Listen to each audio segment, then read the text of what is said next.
university ilikuwa hapa, uchumi yetu iliharibika kabisa. Kwa hivyo ukileta serikali yako, tunakuomba utuletee university hapa ndio tupate pesa ya kufanya biashara. Hii mambo ya kurusha mawe kutumia vijana wetu badala ya kuwatafutia kazi, waende kufanya kazi, unawapea pesa kidogo na kuja kurusha mawe. Hiyo ni ungwana. Ni ungwana wa Meru. Nani anasema huyo mtu amefanya hiyo kazi ni one time? Kile kitu mjumbe wetu alifanya kubwa sana ni kuingia parliament kusema Gachagua must go. Sasa tumesema Shadrack must, Ruto must. Tumekubaliana Kobo. Tumekubaliana Ruto must, Shadrack must go. Ukiona mtu yeyote kutoka kwa mlima ambaye ako na kasongo, mjue kuna ile kitu wanakula watuuze, mtakubali watuuze. Mudiene Gachagua na rugorera obisi nene cha kiama kia DCP Meru ntere cha makutano na rojo kiama eje ya DCP nerigeri wetithia ndiunga yao na mbere ntere cha tigania negembe keripot ratito shawero Juma rea kwa rieto ni mutuge kare Bora keri ndeto nende te Muriuki ende na mutugi kare ende amaboto dere tugeta kirona nende ro Muriuki ara munini wa Gavana County ya Meru augete ibedrete nende bakera kena kwibangania gwetera Rais Ruto ndiere giri kiri mambura yihari mibairi antuko yaro DG Kiome augete thirikari ya Meru ekayukia kanya ka ukwandikithia arimi kiri mutaratara yoshankoro kina augete thirikari ya mutuma igatigira gukinyanira kwa mirandi iretwire nende letete kuma kagita kawathani bwa Gavana wa mbere County ya Meru nwe Peter Gatira Omunya. Munini wa Gavana ndene County ya Meru na Rida Kiome na gwitina ina gwete ogeni mutongirio mugongo kiri kiatho kia ruju kia Alimberia aya ndene County ya Meru akio kiatho giki Alimberia kumenya manto ya thirikari ya County ya Meru kuthwe kioithiria nio itongeretie kiri urimi bwa iria na itokwira president wetu His Excellency Dr. William Samoei Ruto na karibishe twendene ya Meru County ntukweje ya rojo ya kuonania kana kutrain kuritana manto ja Meru jaraja jete ja ukulima wa iria modern milk production techniques imanto jaria aremi batikumenya na ko winkwira aremi ibeje beterete kuritanwa cha ko register tubudithirie ngugi yetu yenu yothe ya gweta antu abweta sibitari gweta ko register tukethra twina tent na tukethra twina antu betu baraba komba ko register gukurukira mubango jwasha Jondo tokureta machine njeru ijicha ko register antobasha na machine egana rimwe nemwe cha dispensary chionde dene Meru County ituonete uptick nande ekithirwa batu ne kwithirwa ekiongereka ala turari 398,000 dene mieri ejeri itugutega statistics chetu na itukuona ituongerete nkuruki antungirie kana baraba kwithwa bakiregister amlabubu munini wa Gavana augana ningu ya ira nene ni gutigira utemura linya rimwe njomba kuma kithirikari munya gwitekera itu nerera reka wira njugatigirwa Kaome baketha bakirikia yonde sibitari iria chionde itithiretwe na irasibira bionde bitithiretwe project iria chionde itithiretwe twithirikari tukamba kuthiria project iria chithithetwe kume gitaria munya kume gitaria Kereito gweta gitaria Kawira twambe tuthirie project irio tutikwenda kutiga project kwambiria project inge na kwena project itithirikirwetwe no tuthirikari no imwe ko tuthithete mibango financial year ejete tuka make sure that project iria chonde chistalled irungami na itithiretwe tukomba ikuithiria ke mwaka juju ngejujete amna bubu na minister wa Michetho no Elias Murega na uria uritingugiba mwingi no Marius Maranya nikira bakonekana muno bakiorotera rwani ngavana Kawira Mwangaza bakomira na bwiri gwitikiria na umire gitine na kagita gaka ura wingavana ni mutumanto ithinkia thirikari ithero ina ira twita perpetual taxation utigita mantu manjara zonde za kugitwa thirikari tiza murega in person kaudete office yeu on behalf of the greater people of Meru. Like process denial kana process gwentigeria mantu itwize psychologically iga process ma na mbere igu accept na ilazima twere antu berewe acceptance governor Meru nomwe ore wareo ifoma na the moment the form ito mwitekeria to the accountable to thirikari irereo thaizi okay account the staff bonde wa mo bichine chio bakritangwe lakini okay kwa less than 3 or 4 months ago okay the amba staff mwamanete the entire office block non to brari completely disoriented disgruntled ore okay there michara yote kurwa Mary na karia ka accumulate 4 months and above witariwa okay the insurance cover yote yo okay the kinya wifi yo bichi kinya steam yote yo to immediately toriere michara antu Mary that to with the promotions that to consider administrators, to consider ECD teachers, to consider enforcement teachers, and other categories of staff to improve status. Ke budget yeje injero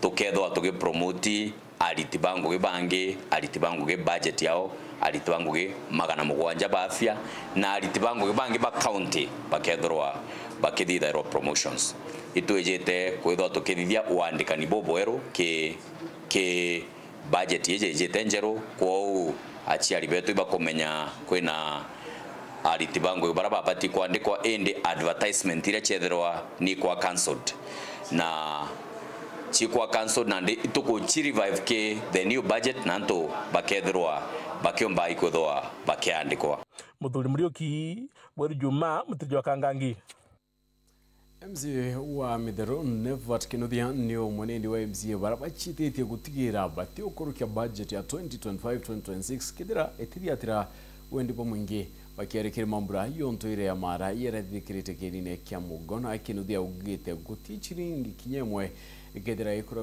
kidira budget ine ndeti kwa ile mabataro ya mukaribu buyete ndi kwithirite kwina ngutu ati ngabana Njoki na rete MCAza chiringi ngirimana ileo mwekenda gukurukia budget Nyambura cia gukungwira untwire bamumara muthenya we munthi ciambiritie mbari ya mugona wandia mitheru kiri gicigo mbunge kia Mara ikundi mwanya karina nkinya tongoria mwanya barekinya gikaroni giki kenda gukenera na gukungwira nyambura ino kiatho nigikikiri ya tongoria na ringi cia chabara bagwikinyetie yaririo gwa MCA wa wandie ni mitheru na batikinothia akionekanaga atanogete ikugera migwi na nkinya njugujugu kiri utongoria ba thirikari ya kaunti ya Tharaka Nithi kumania na bajeti ya kaunti ino irakuga ukethirwa bajeti ino etigarura itiona weru antu ba Tharaka barabarira nibukwenda bwize bondu ne bajeti kirabo gekirwa eba achuka nibo kwenda kodwa eba Mara nibo kwenda kodwa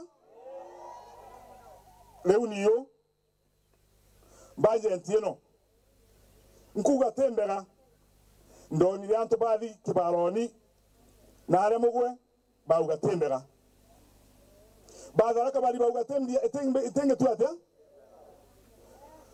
ba Mara bauga tembera nonto nibo baugire niana ankari kino nataka embera no kana tumika mateto soke niyo kiribo bebere niyo kolivika biyo kolivika nibo kwenda ogu alo no ntonka vile nkina tikira ninka ndekora tatikanda agurwa bakiugaga abo batari angiri magana mairi MCA Kinuthia bariri na MCA wa Kworotwa Ruse Muthoni na MCA Kabawanja tongoria baba baugite batikira aturi bakinyagirwa na mbeca cia aturi gikabakabagwa na budget ino nontu ite kumenyera mumithero emenyera mugange emenyera mujogorie emenyera mtukunde na tiu nituririte tumeria sana njuu ya hii budget no kana gakarira gakena rumwe kirega kurumwa no gakendelea gakorera no gakarega kurumwa ona nitukia budget nitaiangusha.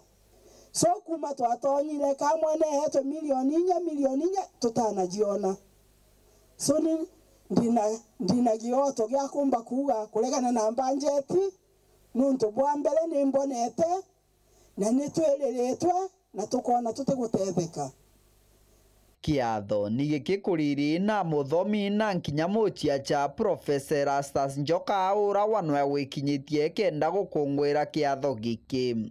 Nitwenda gwetu kugia na diversity muthambi akaria ki muthambi wega mumwimbi wega na kimenya abu gwekaraga na umbere mauntu monde mari pamwe na kuri gintu kimwe na mwira museum tukamĩaka bale antu makagenda kuona mauntu matene na utari unu kuigwa nkiuga igaruta ino nicio igetagirira antu mwaina mukaringo wa muntu ngiri ciere ene kwina tundu mwega. Kiripotera Wero TV kuma gĩcigo mbunge kĩa Maram mbĩtagwa Martin Mugambi. Right, na nĩ kuma kinda tunaendea Martin Mugambi tukitha twikaragia tanta kirindiro chezo ndingi kwirite tukitha tukithikira ugenende bwa Rigathi Gachagua ni mutungiro wa kiama kia DCP aranende kwenda kwithira ngika kwa kana ngika yeruteru raro ari ruithirite rugita na mbere kenda twikwa ugibokie ne bure kwende tukithira chichokera nendo kena chikinya thaa 3:30 thaa twithire tukithikaira ugiba mutungiria wa kiama kia DCP.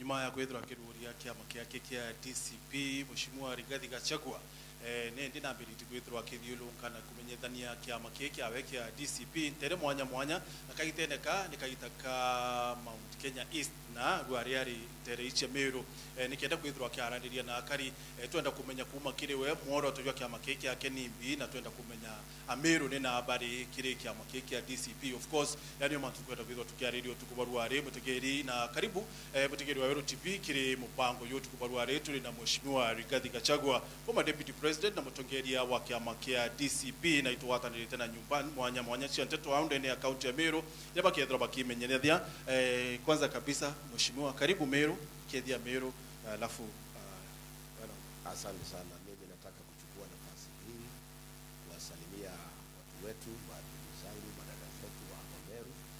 Mimi nimekuja nyumbani na ninafurahi sana kufika hapa Meru. Nimekaribishwa kama kiongozi kama mtoto nyumbani kuanzia Chuka mpaka Mungu. Ukifika hapa Meru town mpaka hata nimeshindwa na upendo ambaye nimeona hapa Meru, na kwa hivyo mimi niko hapa Meru na ninaomba Mwenyezi Mungu ya kwamba hivi itakuwa mkutano wetu wa mwisho hapa wote. Mimi nimeua shamba Meru na Mungu akunisaidia hata kama sina mshahara nitauza moja bibi yangu kwa hali nyingine niweke mama hapa Meru kukutana nyumbani pia mimi nafikia hivi. Kwa hivyo niko hapa Meru kutembea nyumbani kuja kuongea na watu nyumbani ili sana na swali hili tatu tujue vile tutajipanga hapo mbele kwa sababu tuko na matatizo mengi kama watu nyumbani na lazima niongee na watu wangu hapa nyumbani tuelewane, na nitakuwa hapa leo kesho mpaka Jumapili nikiwa katika ziara ya siku 3 katika kaunti ya Meru nikitaka kuongea na watu nyumbani tukubaliane na mambo yetu yale ya ndani kabisa ndio kutoka hapo tujue tutatembea mbele bila tutapanga kilimo chetu bila tutapanga biashara zetu bila pia tutapanga siasa yetu na uongozi wetu na bila tutashughulikia watoto wetu. Kwa hivyo mimi nimefurahi nimepata nafasi ya kuja kuongea nami, nipate nafasi ya kuongea na watu nyumbani. na pia sisi tunashukuru kwa kutupa hii nafasi. Kwanza kabisa wacha wenzangu pia wajitambulishe. Okay, ibwaga sana. Wambira ni my brother tumekasi. Ibwaga ulisema umezaliwa hapa uko na shamba hapa, hata tukiongea Kimeru unaelewa kabisa. Ibwaga na kile mudhikiria alijitolea kompyuta wa jambo kumogera maana mtika na ndio baraka na station ya kwani ya Muga FM na Royal Media Service. Good evening. Hi brother. Hi bro. Umeshindaje bro? Bro niko sawa. Karibu nyumbani. Niko chojo bro. Nafurahi kuona madugu zangu. Asante. Kwa majina naitwa Mwenda Saba from Media Max Company. Kwa hapa kwa niaba ya station ya Meru FM, na vile vile niko na TV yangu ya online inaitwa Mwenda Saba TV, so tuko online. Asante. Good evening. Karibu sana Mheshimiwa Rigathi, karibu Meru. Mimi naitwa Martin Matthew, nafanya kazi na radio ya Mwenge FM. Asante. Thank you. Mugeni antu betu beta Martin Muriongi kumanyambene TV na Mau FM chirungurwa Mboa Media Services. Karibu Meru bro. Kwani hakuna masista? Wapi masisi wetu? Hapa Mheshimiwa Rigathi ni kama Martin wako wengi. Pia mimi naitwa Martin. Umefinya mware. Unajua hii maneno ya kufinya mware si mzuri. Tunataka nikija next time mkue pia hata si kufinya. Tuko na end of radio. Wako. Anaitwa Grace Mukiri. Tuko na anaitwa Kiraito Murungi lakini input anaitwa Ben. Pengine Ben ungesalimia tu ungesalimia kidogo. Wewe kama mwari. Asante sana Gachagua, naitwa Kiraito. I think whoever will touch Gachagua here in Meru, that one will be a travesty of justice, a product of a twisted judicial logics, and a cynical manipulation of that authority. So, karibu sana Mheshimiwa. I was a former governor from Meru, and nikataka utembe, tukule lunch, then we see one another at a very close range. Asante sana Mheshimiwa. Thank you. Asante sana Kiraito. Wacha uone Grace, tafadhali Grace. Hi sis. How are you, cousin? Hi sis. You are my sis. Hi brother. Hi sis. Good to see you. Asante. Karibu sana Meru. Asante mwari. Asante. Asante. Thank you. So Grace ndiye mkuu wetu wa Muga FM. Wamenichagua nikae hapa juu ya hii nywele nyeupe. Lakini tuko na wao na tunaweza pia share hii time. Asante tunaanzia wapi? Thank you. Mheshimiwa Rigathi Gachagua, kama vile nimesema, naitwa Martin Gichunge kutoka kwa Weru TV na Weru FM. Karibu sana. Mheshimiwa Rigathi, umekuja hapa siku chache baada ya kuanzisha chama chako cha DCP. Sasa ile kitu Meru angetaka kujua ni DCP stands for what? Not as the issues, lakini ideologies za DCP ni nini? Kwa sababu unatuambia sikiza ground. So Meru wangetaka kujua kama hii kusikiza ground, wewe kama kiongozi wa hii chama like hakuna kitu ambayo uko nayo kwa wananchi, ni wananchi watakuwa nakwambia kila wakati.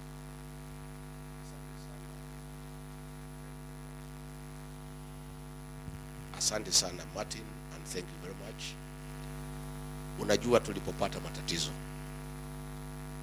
kwa serikali ya Ruto, mimi nilirudi pale wa Munyoro nikakuwa na kikao na watu wetu wa mlima na Wakenya wengine, na tukakubaliana kabisa na kila mtu, watu ya biashara, watu wa kanisa, watu wa Gen Z na kila kiongozi, ya kwamba tulifanya makosa kwenda harusi na gari ya mtu mwingine, na wale walikuja kuniona wakaniagiza mimi nikiwa kiongozi wa eneo hili nitafute gari letu na kutafuta serikali, tuunde chama chetu, chama cha watu wetu, tukishikana na Wakenya wengine, ndio tusijipate katika ile shimo tuko saa hii. Kwa sababu serikali tulipata nilikuwa ni yetu, tulikuwa majority 47%, lakini kwa sababu hatukuwa na chama yetu, William Ruto ametufukuza kwa serikali, na hatukuwa na namna, lazima angetufukuza kwa sababu ndio alikuwa na logbook na ndio driver ya ile gari ambaye tuliingia.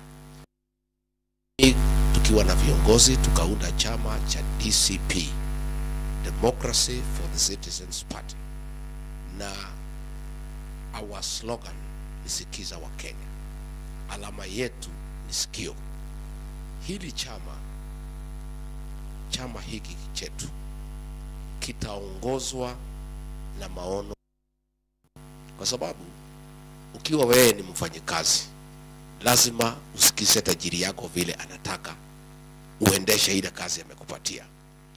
Katika uongozi wa Jamhuri ya Kenya, matajiri ya viongozi ni wananchi, na ndio sisi tunasema chetu, uongozo wetu itakuwa itakuwa ni kusikiza Wakenya, watuambie vile wanataka kuongozwa, watupatie yale maneno wangetaka kufanyiwa. For example, ukiwa hapa Meru. Meru ni kaunti ya ukulima ya majani chai, ya kahawa, ya maziwa, ya miraa, ya korosho na mimea zingine. Lazima chama chetu kitakuwa ni cha kusikiza watu wa Meru. Mungetaka tufanye nini katika sekta ya kahawa, katika sekta ya majani chai, katika sekta ya miraa, katika sekta ya maziwa? Watu wa Meru hapa ni watu wa biashara. Lazima tusikize watu wa Meru kama chama, kama serikali ambaye tutaunda na chama yetu, kuuliza watu wa Meru mambo ya biashara, ujenzi wa barabara, mambo ya maji,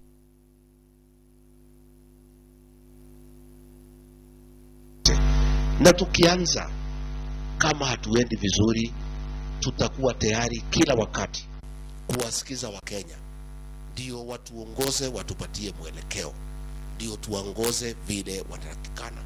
Kwa hivyo mwongozo wa chama chetu cha DCP ni kusikiza Wakenya, na yale yote ambayo tutafanya katika uongozi wetu, katika hii serikali tutaunda, tutakuwa tumeweka kipaumbele kusikiza Mkenya na kufuata vile anataka na vile anaonelea ndivyo vyema na ndivyo angetaka kuongozwa. Mheshimiwa Rigathi, wajua ukisikiza Mkenya Mkenya atakwambia, kwa sababu some of the issues zile ambazo mko nayo na against hii serikali ni kwamba mwananchi anatoshwa ushuru zaidi, mwananchi anafinyiliwa. So mwananchi ukimuuliza atakwambia hataki kulipa ushuru, lakini mwananchi anataka ajengewe barabara. Sasa ni vipi utasikiza mwananchi ambaye anakwambia asitoshwe ushuru, whereas huyu mwananchi unataka umjengee barabara? Hapana, Martin.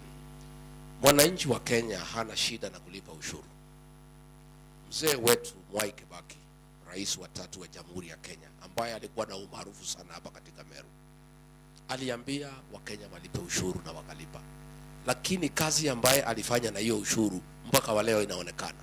Ile kazi imefanyika hapa Meru ni ile kazi mzee Mwai Kibaki alifanya. Alichukua ushuru akalete masomo ya bure. Huyu William Ruto anachukua ushuru, amesema masomo watu walipe.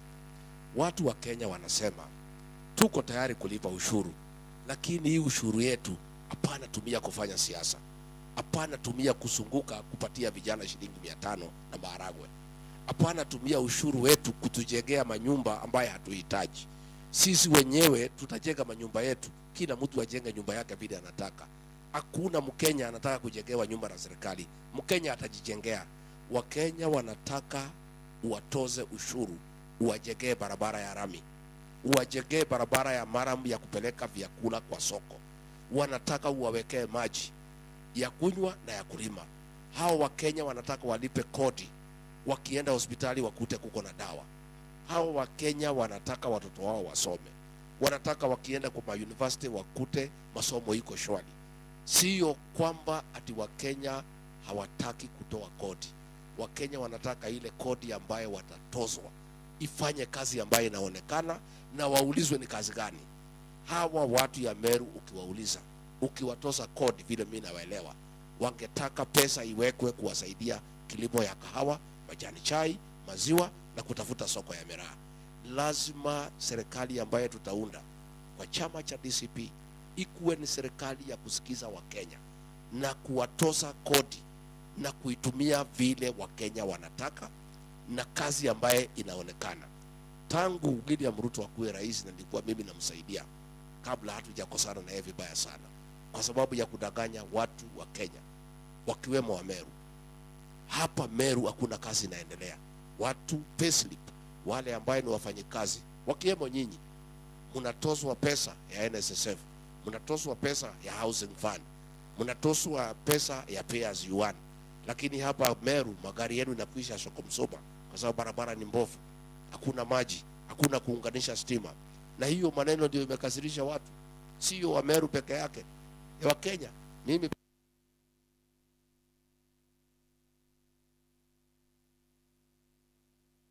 Nilitoka mpaka Makutano, nikipitia Embu, nikija Runyenjes, nikifika Shuka, nikifika Chogoria. By the time nimefika hapa masikio imekuwa moto. Na hata mimi masikio inaniuma kwa sababu ya mambo ya one time. Na ni hiyo maneno ya kuchukua kodi, kutoza watu pesa na kutumia hiyo pesa vibaya, na juu yake kuwachekelea, kuja kuwaletea vitu ambaye haina maana. Ati empowerment unapea vijana shilingi 500 wakakunywa pombe. Unakuja kuwaletea maharagwe. Hiyo ndio maneno imekashirisha watu wa Meru, watu ya Mlima, watu ya Kenya. Na hiyo ndio maneno lazima tubadilishe, na ndio tumekuja na gari letu, chama chetu cha DCP, chama ambaye ni ya kusikiza Mkenya, ni ya kusikiza ground na kufuatilia vile Wakenya wangetaka kuongozwa. Okay, ibwaga sana. Na kiuliga kwa kirijira kile Mount Jairi, na kama Kimeru itakuwa ngumu niambie niweke Kiswahili kidogo. Kwa mbere ukugweta DCP na rire gitare onde withero kiaria withero kiuga atiri wetere marano na mliana kwa harusi na gari wenyewe amkuwa ameandikiana na vile Mount Kenya itafaidika taibo kuja DCP Meru County ile ule na arua nereo dirukite imbiobo andikanirite tutekejo tweka Meru atubuiketie ngugi gutwika bweta bona DCP ejayo na thirikari Meru na yuga ejiro theri. Number 2, Meru County wakejo twika ikuja na wenda ukokalira Mount Kenya nderea Meru itigwa yukiria kiama kiao kethiri kuandikanira boandikanira kiama. Namba kiuria kebiri umetaja maziwa sana. Last year tulikuwa na event ya Meru Daily hapa Gitoro kama nakumbuka. Na kesho wako na event nyingine na rais na anatarajiwa kuwa na na vile kwa niaba ya wakulima wa Meru unaweza sema mahali ungezunguka kesho hautaenda ndio upewe wakulima nafasi waje wasikize ni nini serikali, kwa sababu bado ni serikali yao ni nini inasema. Kwanza chama cha DCP ni chama cha Wameru kwa sababu mimi mwenyewe ni Mmeru. Kwa hivyo hata uwezi uliza ati chama ya Wameru ni gani. Huyu Rigathi Gachagua kiana kia Mwari, mimi ni mtu hapa Meru. Number 2, hatuwezi kuwa na vyama ndogo ndogo. Hapo ndio tutaangukia mtego. Jambo moja ilifanya mimi nakosana na William Ruto. Alitaka kugawa mlima mara mbili, Mount Kenya East and Mount Kenya West, ndio atukalie vile moja alitukalia miaka 24. Alitumia huyu Soprano na huyu governor wa Embu kugawa Mount Kenya East and West. Ndugu yangu, tangu zamani sisi watu ya mlima, nyungu yetu ndio ive. Mawe yetu ni 3: Kikuyu, Embu, Meru. Umoja wetu ndio nguvu yetu. Pale katika serikali kuu lazima mnapigania rasilimali, lazima mnapigania eneo, na utaweza kupigana kama uko na nguvu. Tukigawanya mlima, tuseme chama ndogo ya Meru, ingine ya Embu, ingine ya Mkikuyu, tutatawanywa. Sisi tutafaulu kama watu ya mlima tukiwa na chama kimoja kiko na nguvu, inashirikisha sisi yote vile tumekaa tangu zamani. Unajua ile faida tumepata siku tulishikana Wakikuyu wa Embu na Meru kupigia Mwai Kibaki. Ile faida tumepata tumeshikana kupigia Uhuru Kenyatta. Huyu William Ruto, mimi nilikataa mambo yake nilipoona jama yake ya kupiganisha watu ya Mount Kenya East and West. Sisi tangu zamani, hata kabla haja kuja hapa kwetu, tulikuwa tunaketi tukiwa watu moja. Yeye ndiye ameanza kutuambia ati iko East, iko West. Na tangu zamani tumekuwa kitu kimoja.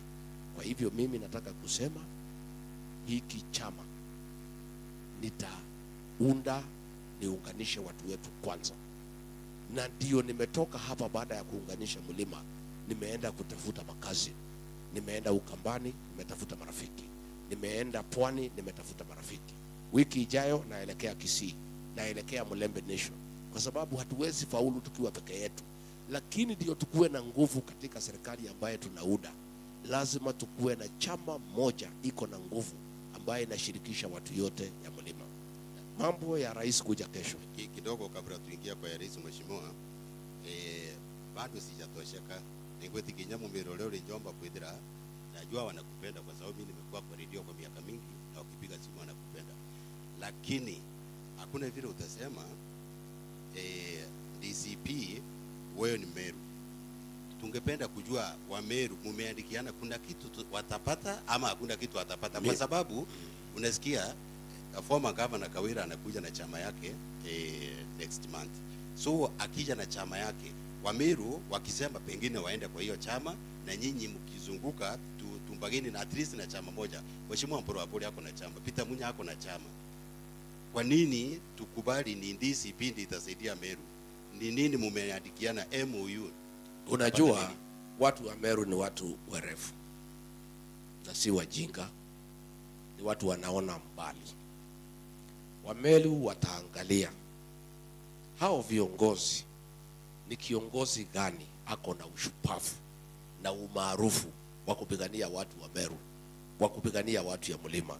Ni kiongozi gani ambaye amekubalika nje na jamii zingine.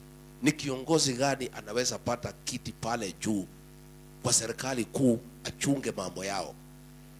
Wakiamua ni Rigathi Gachagua, lazima wa Meru, kwa sababu ni watu werevu, waunge mkono, wampatie nguvu, asiende serikali akiwa uchi. Kwa sababu akienda pale bila wabunge, aende pale bila watu ya kumshikilia, itafanyika vile William Ruto ametufanya. Na hiyo ndio kitu ambaye tumejifundisha, ya kwamba siku ingine hatutaenda kwa serikali kushikana na mtu ingine bila kuwa na chama chetu kiko na nguvu na wabunge ya kutosha ya kuchunga interest zetu kama jamii. Na mimi sina shida mheshimiwa governor akitaka kuanzisha chama yake, atauza chama yake. Mheshimiwa Peter Munya akitaka kuuza chama yake, atauza. Hata last election alikuwa na chama, lakini wa Meru walisikiza vile tuliwaambia. Mimi sipingani na mtu yeyote, lakini mimi usiniambie niuze chama ya mtu mwingine, mimi nauza yangu, si ndio? Mimi nimekuwa hapa leo na maelfu ya watu, na kesho kutwa kila mtu auze chama yake. Lakini hawa watu wa Meru ni watu werevu, ni watu waangalifu, wanajua ni chama gani iko bahali inaenda. Wataangalia vile nilikaribishwa Ukambani. Mimi niko na mkataba na Kalonzo Musyoka, niko na mkataba na Fred Matiang'i, niko na mkataba na watu ya Pwani. Wa Meru wataangalia ni chama gani iko katika ile mlengo ambaye itapata serikali kubwa ya kuchunga mambo yao. Alafu wataamua ni kiongozi gani. Wakiangalia wataona ako na sura ya kitaifa. Ni kiongozi gani mwanaume kamili ama mwanamke kamili ambaye atachunga interest zao na kusipigania tukienda mbele. Hiyo ni uamuzi ya watu ya Meru. Meru uko na mkataba na nani ndio tutoke hapo? Meru hatuwezi sasa ndio tumeunda chama, ndio tunauza. Uchaguzi uko mbali. Captain Medeka Lenturi ndio National Organizing Secretary ya chama cha DCP, ako pale. Tuko na Bishop Barnabas Mkenthi ndio in charge wa ile caucus ya religious leaders. Tutaendelea kulete watu wa Meru wakuwe pale katika chama cha DCP. Na mimi siwezi kusema ati kuna mkataba nitakuwa naye ati na watu ya Meru. Mkataba mimi mwenyewe ni mtu ya Meru. Sasa siwezi kusema ati wa Meru kuja tuandikalie mkataba. Mimi mwenyewe ndio mwenye kuandika, kwa sababu mimi mwenyewe ndio na represent interest yao wa Meru, kwa sababu mimi ni mtu hapa.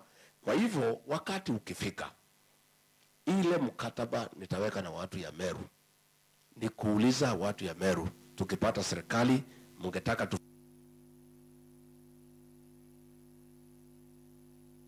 ni chai, mungetaka tufanye namna gani mambo ya Meraa, mungetaka tufanye namna gani mambo ya barabara zetu. Hiyo ndio mkataba nitaweka na watu wa Meru. Na mimi sijafika wakati ya kuandika manifesto. Kabla hatujaandika manifesto ya chama cha DCP ile ambaye tutaenda nayo uchaguzi, mimi nitarudi hapa Meru niongee na watu wa Meru, tukubaliane. Mungu akitusaidia mkitupatia kura tupate serikali. Matarajio yenu ni gani kwa hii serikali yenu? Kwa hivyo hapo iko sawa. Umeniuliza rais anakuja mambo ya maziwa. Wewe unaniambia ati niwache kwenda kuongea na Wameru niende kusikiza uongo. Mimi sina nafasi. Kwa sababu tulikuwa hapo mwaka jana. Ngoja kidogo. Lakini sijasema uende. Mimi unaniambia niwache mkutano yangu ati rais aende afanye. Kidogo mheshimiwa, mimi Kiswahili ndio imenichanganya. Tuliuga atiri no likiathoneke Meru ndiri mwaka jwathira na rais na aliku. Taiji alimibara bena kiathuruju ndio raia nonto alimibara no bamuiba ukwenda kuri ukumbikika kenda batekethira batigwita kiathoneke yao ni ikirabangi utiri antu kwerujo. Sijasema uende kwa mkutano, ni uwape nafasi useme leo ni siku yenu, wacha nisiwachanganye. Mwende msikize, pengine ni kakae Meru siku nyingine. Sijasema uende kwa hiyo meeting. Lakini ndugu yangu, tulikuwa hapo na rais mwaka jana. Akawadanganya atapeana shilingi milioni 100 ya kujenga factory ya kutengeneza feedlot, ya kutengeneza feeds. Imejengwa? Haijajengwa. Tulikuwa pale na Mithika Linturi. Mithika Linturi akiwa waziri ya kilimo akapeana 10,000 semen ya kusaidia wakulima wa Meru. Tangu walifukuza Mithika Linturi hakuna semen nyingine inakuja pale. Sasa ni desturi ya rais ya kuzunguka pahali iko watu wengi kudanganya watu. Mimi siwezi ambia watu ya Meru. Mimi huyu William Ruto namjua, nilikuwa naibu wake. Ni mtu ya uongo. Na wewe utaniambia kesho jioni. Ile maneno yote ataongea pale ni mambo ya uongo.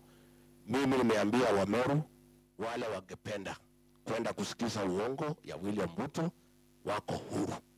Wale ambao hawataka kusikiza uongo watanisikiza mimi pahali nitakuwa. Tena hii wa Meru ni wengi. Wengine waende wasikize uongo ya rais, wengine wasikie mambo ya ukweli ya Rigiji. Hii ni demokrasia. Wewe utaamua. Alikuwa pale mwaka jana akatudanganya. Anakuja kesho kutudanganya. Sasa ni mtu mwenyewe ataamua. Unataka kwenda kusikiza uongo ama unataka kwenda kusikiza vile Rigiji anasema. In any case iko mtandao. Tutafuatilia mtandao yake na nitakuwa nikimjibu nikiendelea. Akipeana uongo, nikifika Maua nasema hii na hii ni uongo. Si ndio? Na yeye pia anisikize. Akitaka kuambia Wameru nimewandanganya, si atawaambia. Na tena sisi hii safari yetu tulipanga kabla ya kupanga yake. Iko watu wengine walikuwa wanajaribu kuniambia rais anakuja, wewe airisha yako rais akuje. Sasa nikauliza hiyo mtu ni sawa. Kama angekuwa kama Mwai Kibaki mtu ya kuongea ukweli, ningemheshimu na niairishe. Lakini ni mtu ya uongo. So wewe unaniambia niairishe mkutano kwa sababu ya William Ruto anakuja kudanganya watu wa Meru. Hiyo itakuwa ni kukosea watu ya Meru heshima. Kwa hivyo mimi nitaendelea na mkutano yangu. Yeye yako hapa town, mimi nitakuwa pande ya Igembe, kila mtu aendelee mambo yake. Wow, mheshimiwa. Every community wako na their local political chef fund. Sisi umeongea mambo ya Linturi, tunajua mko na yeye juu hapo.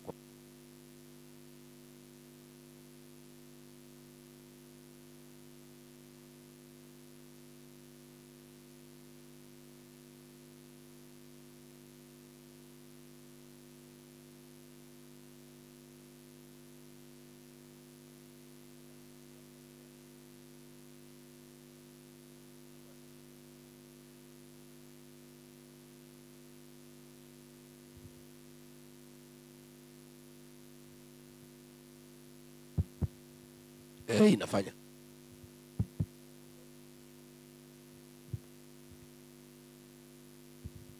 So my question, swali yangu mheshimiwa ilikuwa hivi. Every community iko na their own local leaders and political chef fund wenye watabaki huko ukiondoka kama linda wa DCP. Hapa juu umesema mko na Mithika Linturi. Wameru wangetaka kujua kesho wakaamua kutembea kwenye DCP ama kuingia kwenye DCP. Who is the direct link kutoka hapa juu? Sasa wewe kesho utakuwa hapa, utaenda shughuli zingine, sehemu zingine za taifa. Sasa hapa Meru unawaachia nani? Who is the direct link kwa chama ya DCP pamoja na wewe? Tutapatana na kandidati wengi wanajaribu hapa, anambia nitakupeleka kwa Gachagua, kesho pesa yake imeibiwa nini? Kuna vitu kama hizo zinaendelea hapa chini. Tunataka kujua directly who is in charge ya DCP hapa Meru.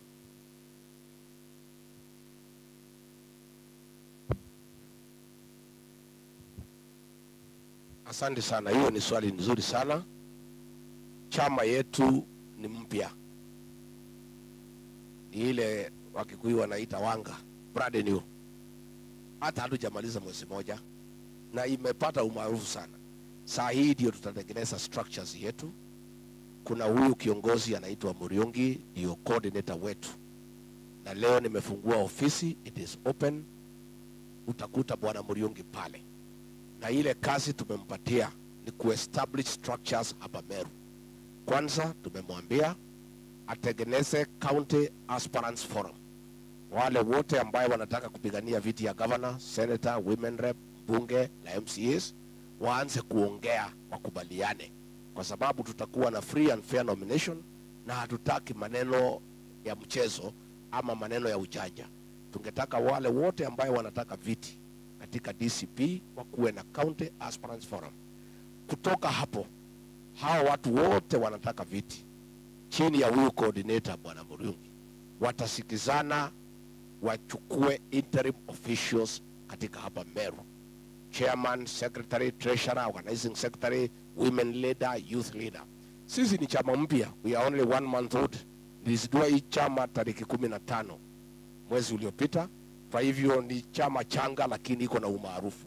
Kwa hivyo tupewe nafasi tuunde branch executive, lakini tayari ofisi imefunguliwa na iko coordinator pale. Ukienda hata kesho utapata huduma, utaelezwa mambo ya chama. Swali ya pili, wewe wakati ulikuwa unasikiza ground, mimi nilikuwa nakusikiza all the way from Nairobi, vile umekuja ukisimama ukiongea, kitu moja imejitokeza, ni bayana uko na vita na viongozi wa Meru ambao umechaguliwa na umetangaza wewe mwenyewe, kwanza wabunge, kuanzia senator, wabunge, umekuja tu ukiwashambulia. Tungetaka kujua shida yako na viongozi wa Meru, sana sana wabunge na senator, ni nini? Mimi sina shida na kiongozi yeyote. Niko na shida na William Ruto kwa sababu amefinya wa Meru, amefinya watu ya mlima, amefinya wa Kenya. Kwa sababu ya hiyo niko na shida na watu ya Meru, wako na shida na wale viongozi ambaye wanampigia makofi akiumiza watu. Wale viongozi kama sasa tuko na vifo ya majenzi wameuawa, watoto wetu wanauawa kila siku. Kuna mbunge hata moja hapa Meru ameongea kuambia Ruto ni makosa. Tuko na shida na hawa kwa sababu imekuwaji serikali ya William Ruto inaua watoto, wewe ni mjumbe umechaguliwa na uongei. Mimi niko na shida na hawa viongozi wa Meru kwa sababu wanafanya sisi tuonekane fala, wanafanya William Ruto atudharau kama watu ya Meru. Pale Eldoret, Uasin Gishu County, kulikuwa na kitu inaitwa empowerment program, na ilikuwa kwa runinga. Pale vijana ya kwa Ruto nyumbani wamepelekewa matatu, vijana 10 wanapewa matatu moja. Wamepewa pikipiki, vijana 3 wanapewa pikipiki moja. Wamepewa power soul, vijana 2 wanapewa power soul moja. Wamepewa posho mill, wamama 2 wanapewa posho mill moja. Wamepewa matanki, akina mama wamepewa. Hiyo imepelekwa kwa Ruto nyumbani kwa watu yao. Hapa kwetu Meru na Mlima Kenya, hao viongozi wetu wanapatiwa maharagwe, wanapatiwa shilingi 500 wapatie vijana wetu wakakunywa pombe. Mimi niko na shida na hao viongozi kwa sababu mbona mnakubali William Ruto anadharau jamii yetu? Mbona kwake anapeleka vitu ya maana ya kusaidia vijana ya kwao? Hapa kwetu Meru mnapatiwa shilingi 500 mpatie vijana wakakunywa pombe. Mnapatiwa maharagwe ambaye haivi mletea akina mama, kuwaibisha akina mama, kupiga laini kutoka asubuhi wapewe kila moja ya maharagwe. Mimi niko na shida na hao viongozi wetu. Pale kwa William Ruto, vijana ya kwao ya jamii yake anawapeleka jeshi, anawapeleka KWS, anawapeleka KFS, anawapeleka NYS, anawapeleka Canada wakafanya kazi, anawapeleka Jerumani. Hapa kwetu wabunge wanapewa pesa wapatie vijana wakatupe mawe. Leo tukiwa pale Nguvu, kama ulikuweko, mbunge wa area hiyo alipatia vijana pesa watutupie mawe. William Ruto vijana ya kwao anawapeleka jeshi kuwasaidia maisha yao yote, familia zao. Hapa kwetu Mlimani, hasa hapa Meru, kwa sababu ya kudharau, kwa sababu ya hawa bunge kumkubalia William Ruto kudharau jamii yetu, anawapatia pesa wakatupe mawe. Tumefika hapa Tuskys, huyu senator amepatia vijana pesa waakishe moto kwa barabara. Vijana wetu wa Meru wanaambiwa shikeni 500 muakishe moto kwa barabara, Rigiji na watu yake wasifike Meru. Na kwao nyumbani ni mambo naendelea, mambo mzuri sana. Sasa mimi nikiwa kiongozi, nikiuliza wa Meru kama tabia hao viongozi inafaa, si ati mimi na watukana, mimi nakuwa kiongozi ya kuongea ukweli. Na mimi nimeaibika sana nikiwa hapa Meru. Nimeaibika sana nikiona vile William Ruto anatubeba na vile anatutumia vibaya na vile wabunge wetu wamekubali William Ruto atukosee heshima. Kama sasa kesho pale Igembe North, mjumbe hapo amepewa pesa shilingi bilioni 1 na William Ruto. Anapanga vijana ati ya kutupia sisi mawe. Lakini mheshimiwa, mtu anaweza uliza kuna ushahidi gani wa kudhibitisha ni wabunge wanahusika? Wewe umeona mawe kitupwa? Si umeona? Unafikiri wanatupa bila kulipwa? Sasa mtu ya Ruto hapo ni nani? Hao walikuwa wamebeba mabango imeandikwa Ruto Kindiki, wanatupa mawe. Sasa wewe unahitaji kuwa umesoma mpaka darasa gani kujua nani ametuma hiyo watu? Wale watu wanatupa mawe wanasema sisi ni watu ya Kasongo na Kindiki, hiyo wanatupa mawe. Sio lazima ukuwe umeenda hata standard 4 kama ile watu Ruto wanatuma kutukana sisi watu ya standard 4, standard 6. Sasa mimi nataka kuomba mjumbe ya Igembe North na mjumbe ya Tigania East, tafadhali, hata kama mmepewa pesa na William Ruto, hao watu ya Tigania East na wa Igembe North walichagua nyinyi, ni wazazi wenu. Mnabia vijana wakapige hao mawe, na wakiumizwa, mamako akiumia, ndugu yako akiumia, mbona mnakubalia William Ruto kupiganisha watu ya mlima? Kwao anafanya maendeleo, anajenga vijana, anawasaidia. Wewe mjumbe wa Tigania East na wewe ya Igembe North, mnachukua pesa kwa William Ruto na bwana Soprano, mnakuja kupea vijana wapigane. Mimi ningetaka kuomba vijana wetu, na nimewaambia leo, mkipewa pesa mfanye vile hawa wa Tuskys walifanya. Mnasima simu, mnaingia kwa mkutano ya Rigiji, unaendelea. Kwa sababu hii pesa ya siasa haina receipt na haina deni. Msikubali watoto wetu. Mimi namuomba watu ya Meru, nyinyi ni watu ya amani, ni watu mumesoma. Hata kama muko na shida ya pesa, na mimi naelewa muko na shida ya pesa, tafadhalini chukueni pesa, msime simu. Usikubali kupiga mama yako na mawe, usikubali kupiga ndugu yako, usikubali kuumiza mtu ambaye ni jirani, kwa sababu sisi tukishaondoka, William Ruto wako kwao, utabaki na ndugu yako hapa nyumbani, utabaki na mama yako hapa nyumbani. Mimi vita yangu na hii wajumbe ya Meru ni hiyo. Tena hawaongei kwa bunge, hakuna mswada wanalete. Huyu mbunge ya Igembe North hajasema kitu bunge, huyu wa Tigania East hakuna kitu amesema, huyu wa Igembe Central hakuna kitu amesema bunge, huyu alitupiga mawe, huyu wa Imenti South tangu achaguliwe hakuna kitu amesema bunge hata moja. Sasa hii watu ya Meru wamebaki peke yao, hakuna mtu ya kuwasaidia, hakuna mtu ya kuwatetea. Sasa mimi nikija nyumbani lazima nichanue watu yangu, niwaambie lazima tubadilishe hii watu. Mheshimiwa, kabla tujaenda kwa mwenzangu, tungetaka kujua, tumekuona wakati umetembea Pwani, uko Ukambani, ulikuwa umejiunga na viongozi wengine ambao mko nao kwenye mlengo mmoja, Kalonzo akina Natembea na Matiang'i labda. So watu wameuliza kwa nini umekuja Meru peke yako, hujaandamana na the other cousins? Asante. Mimi ni mtoto mwerevu. Kwani nitalete wageni nyumbani kabla sijafagia nyumba? Si lazima nikuja nyumbani, nifagie, nitayarishe, nipange chai, nipange chakula, alafu nilete wageni? Nimekuja kwanza kupanga mambo ya nyumbani. Kama leo ningewalete watupiwe mawe, hiyo ilikuwa imepangwa, ingekuwa namna gani? Sasa kwanza mimi si mtu mjinga. Mimi ni mtu ambaye anaelewa maneno. Kwanza mimi naunganisha nyumbani, nafagia nyumbani, natayarisha vizuri nyumbani, alafu nitalete wageni.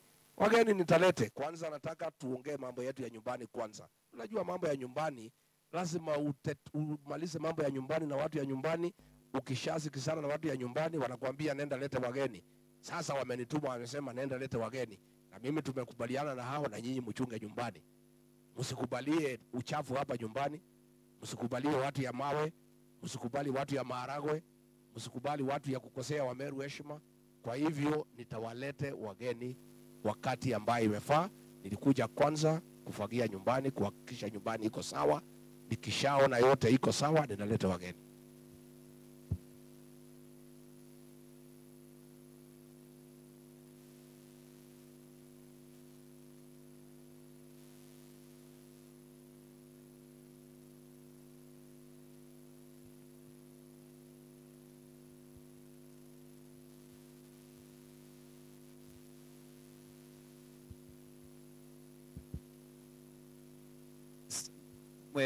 Mheshimiwa Rigathi,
Sasa mimi nikuulize, huyo mtoto unasema alichaguliwa na nani? Kuna mtu alimpigia kura? Sasa mimi nakuuliza, huyo ni mfanyikazi wa William Ruto amechukua, na mfanyikazi anaweza chukua yule yoyote ambaye anataka. Kuna viti ya kupeanwa na kuna viti ya kuchaguliwa, na sisi tunasema tunataka viti ya kuchaguliwa. Hatutaki ya kupewa, hatutaki William Ruto atupee viti. Tunataka tuchaguliwa na wananchi, ndio tuchukue mandate kutoka kwa wananchi. Ile kitu ingekuwa ya maana ni huyu unasema mtoto wa nyumbani, uniambie tangu apewe hiyo kazi, iko barabara gapi imejengwa hapa Meru? Iko maji gani imeunganishwa? Iko stima gani imeunganishwa? Wameru wanaendelea kuuawa pale kwa mpaka ya Igembe na Isiolo, wanauawa kama kuku. Hakuna kitu tumepata faida, kwa sababu yule si kiongozi, ni mfanyikazi. Anafanya tu vile anaambiwa na William Ruto. Sisi hatukutaka mfanyikazi wa William Ruto. Sisi tulichagua kiongozi, na watu wanapatiwa nafasi wajichagulie kiongozi wao. Na sisi tunasema William Ruto ndio tuko na shida na yeye. Na kama tuko na shida na yeye, tuko pia na shida na wafanyikazi yake, kwa sababu wanafuata vile anasema. Mimi ningetaka kusema ya kwamba uamuzi wa viongozi unafanyangwa na wananchi, na katiba ya Kenya ilikuwa inaeleza wazi vile rais na naibu wake wanachaguliwa, kwa sababu hiyo iko kwa katiba ya kwamba hawa ni watu ya kuchaguliwa, na Wakenya wanatakiwa wapate nafasi wachague. Mambo iliyo kotini sitaki niongee juu yake, kwa sababu itakuwa hiyo ni kukiuka sheria. Wacha tupatie mahakama nafasi iamue kulingana na uamuzi ambaye itatolewa na mahakama. Taamua, tukitosheka tunaendelea, tusipotosheka tunaenda koti ya rufaa. Koti ya rufaa inaamua, tukitosheka tunaendelea, tusipotosheka tunaenda Supreme Court. Hiyo ni mambo iko kotini, na haitakuwa vizuri tuongee juu yake, kwa sababu tunawachia koti iamue, mawakili waendelee wakae hapo kotini. Kweli. Pia nikimalizia, mheshimiwa, ningetaka kujua Meru, tumeona uko na Thika Linturi katika chama ya DCP. Najua tunasikizwa na kutazamwa Meru na pia Tharaka Nithi. Tharaka Nithi kuna viongozi ambao wako katika chama ya DCP. Chama ya DCP ni chama changa sana. na ndio tutatengeneza uongozi katika kila kaunti. Na hapo Tharaka Nithi kuna viongozi ambaye watakuwa wakijiunga na chama chetu cha DCP, kwa sababu watu ya Tharaka Nithi ni watu wetu, ni wafuasi wetu, na ni lazima tutawashirikisha kikamilifu katika chama cha DCP. Asante. Mheshimiwa, ningependa tu kuuliza maswali matatu. Swali la kwanza ni chama cha DCP, kulingana na wale mnashindana nao, wanasema ni chama cha mlima. Wanajaribu kukifanya kiwe chama cha kikabila. Najua hili jambo litakuwa ngumu sana kukiuza katika sehemu zingine za nchi hii. Je, jambo hili mtalishughulikia namna gani? Swali la pili, mmesema William Ruto ni one term. Nyinyi mko na suluhisho gani mkichukua serikali kwa matatizo ambayo inakumba wa Kenya? Swali la mwisho, nominations ni kitu ambacho hakijaifanyika katika vyama vya kisiasa. Vyama vingi vya kisiasa mmejaribu kufanya nominations lakini haijaikuwa free and fair. Nyinyi mtafanyaje, ni science gani mtatumia kuhakikisha kwamba nomination zenu zimekuwa free and fair? Mwisho kabisa, ni nani huyo anaita mtu wa soprano? Kwanza William Ruto amezoea kuita mimi na watu ya mlima wa kabila. Wewe usiangukie hiyo mtego ya Ruto. Yeye tukimchagua tulijua si Meru, si Embu, si Kikuyu. Siku hiyo alikuwa anasema sisi ni wazalendo. Saa ile mlima imekataa mambo yake, anasema sisi ni wa kabila. Yeye ndiye mwenye kuendesha hiyo propaganda ya kwamba chama cha DCP ni cha ukabila. Deputy party leader wa chama cha DCP anaitwa Cleophas Malala. Anatoka mkoa wa Magharibi. Yeye hapana mtu ya mlima. Chairman wetu wa chama cha DCP Bwana Parasina anatoka Kajiado. Yeye si mtu ya mlima. Deputy Secretary General anaitwa Madam Owino, anatoka Kisumu. Yeye si mtu ya mlima. Chama chetu kiko na wakilishi katika kila pembe ya Jamhuri ya Kenya. Na nilipotembea Pwani, uliona vile nilikaribishwa. Tuko na kijana anaitwa Furaha Chengo ambaye ako katika NEC, anatoka pale Kilifi. Tuko na mtu anaitwa Mwita kutoka pale Kuria, Migori County. Tuko na kijana mwingine kutoka pale Taita Taveta. Chama chetu ni cha kitaifa, lakini kiko na umaarufu zaidi kwa mlima. Na inakuanga namna hiyo kwa kila chama. Inakuwa ni chama national, lakini iko na umaarufu sana pahali moja. Kwa hivyo usiangukie hiyo propaganda ya William Ruto ati Rigathi Gachagua ni mkabila, DCP ni kabila, watu ya mlima ni wakabila. Anamejua sisi ni wakabila, saa ile tumemkataa. Siku tulimpenda, siku mimi mwenyewe nilikuwa nampigia debe, alikuwa anasema mimi ni mzalendo wa Kenya. Siku nimemwambia umetusaliti, umetudanganya, amepiduka amesema mimi ni mkabila. So mimi sitaki uangukie hiyo mtego. Number 2, tunasema one term ndio. Unatuuliza tuko na mpango gani? Tuko na mpango mingi sana. Tuko na mpango ya kurekebisha uchumi wetu. Tuko na mpango ya kurekebisha mfumo wa masomo yetu. Tuko na mpango ya kurekebisha mfumo wa matibabu. Tuko na mpango wa kuokoa payslip ambaye William Ruto amevamia, imezoroteka. Lakini hiyo mpango wote hawezi faulu William Ruto akiwa kwa kiti. Kwa hivyo mpango wa maana na wa dharura na very urgent and most important, ndio mpango wote ifaulu. Mpango ya kwanza ni Ruto must go. Na hiyo mpango mimi ndio naongoza tukiwa na wengine. Na tusipofaulu kwa hiyo mpango, ingine yote haitafaulu. Na ndio yeye analalamika ati hatuna mpango. Analalamika kwa sababu ile mpango tuko nayo ni ya kumuumiza, ya kumfukuza yeye. Sasa lazima alalamike, inaeleweka ni kwa nini analalamika. Lakini mipango tuko na nzuri sana ya kurekebisha Kenya na uchumi wetu. Lakini ndio hiyo maneno yote ifaulu. Mpango ya kwanza ni huyu akuwe one term. Mheshimiwa, mambo ya nomination ni kweli. Nomination ya chama ambayo iko na umaarufu inakuanga na mashindano kali sana. In fact, as we speak, hapa Meru, tayari wale wamejiandikisha kuwa watapigania viti na chama cha DCP ni 168 tayari, na hii ni chama ya mwezi moja. Kwa hivyo mashindano ndani ya DCP itakuwa makali sana.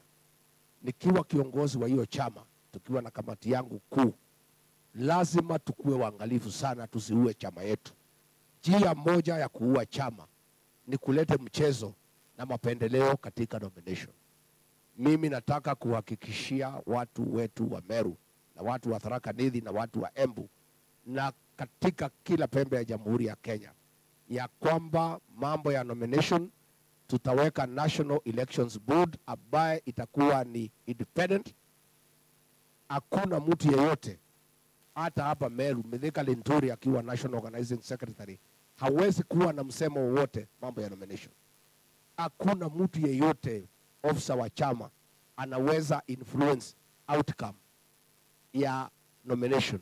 Itakuwa na National Elections Board ambaye mimi mwenyewe nitaweka, na mimi nitaweka nikijua nikianguka hapo, nikikubalia nomination iharibiwe, sitakuwa na chama. Hii chama yetu itaharibika, na siwezi kubali. Hii ni chama tumeunda na tumeumia sana, na ni chama ambaye tunapigia dembe. Lazima tukue waangalifu, hasa mimi mwenyewe, na mimi nataka nitoe hakikisho kwa watu ya Meru ya kwamba nominations will be free and fair. Hakuna mtu ataleta mapendeleo, hakuna mtu ataleta ile mtu anataka. Maofisas wote watakaa kando, tutawachia watu wa Meru watupatie yule kiongozi ambaye wanapendelea katika kila nafasi ya uongozi.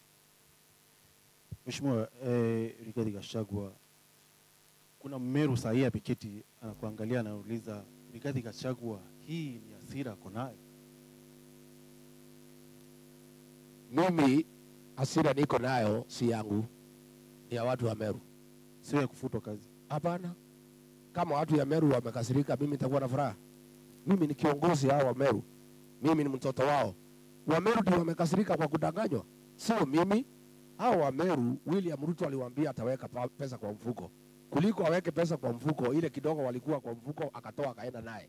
Ile wizi inaendelea.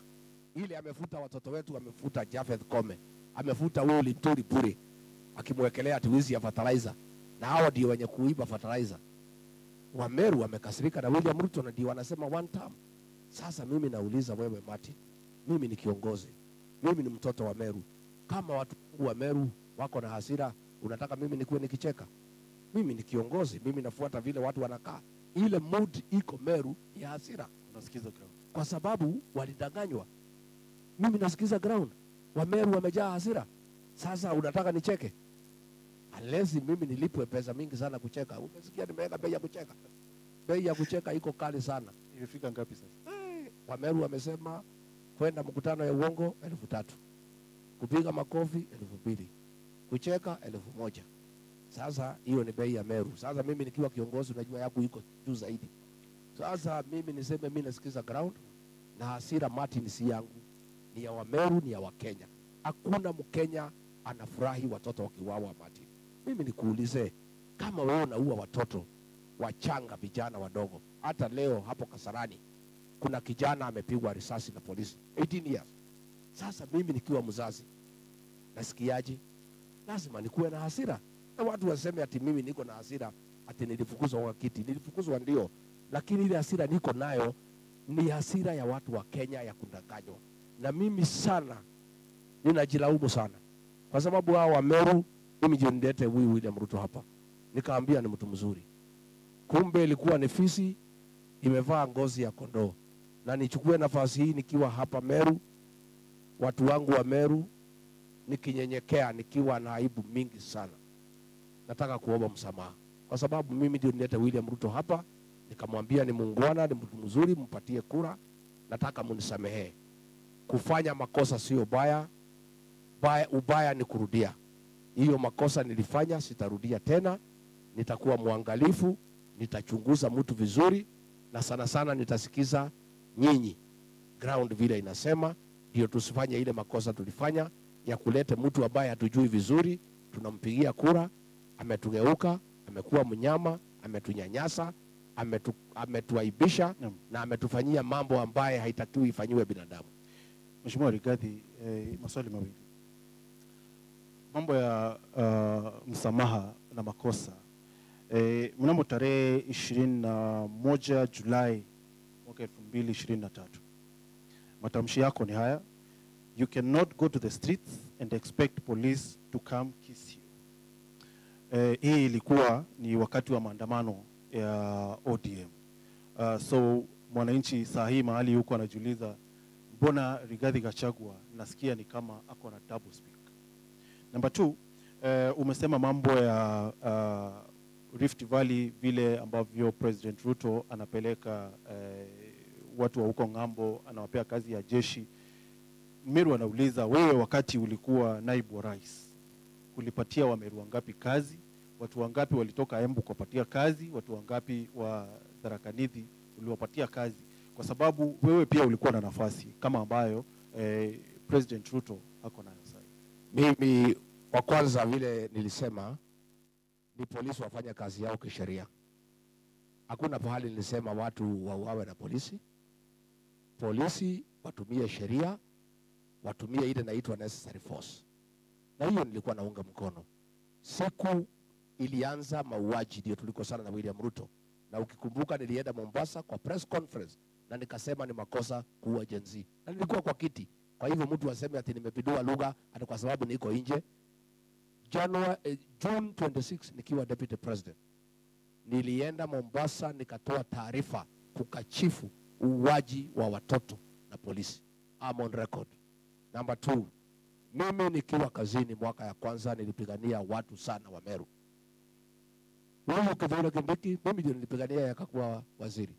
Huyu Mithika Lenturi mimi nilipigania yakakuwa waziri. Kithure Kindiki president alituambia kwamba yeye ndiye alikuwa anafaa kuwa naibu wa rais kutoka Moi. Hiyo ni mazungumzo. Hiyo ni ile inaitwa story ya jamba. Mimi nilipigania yeye, Javed Kome akakuwa inspector general. Na watu wengi sana nikiwa pale. Mpaka siku ameanza kufutafuta watu nikamwambia unafanya makosa. Mambo ya jeshi hiyo rais ndio anafanya. Mambo ya prison ndio anafanya. Lakini zile nafasi za Mlima Kenya nilikuwa nimepigania.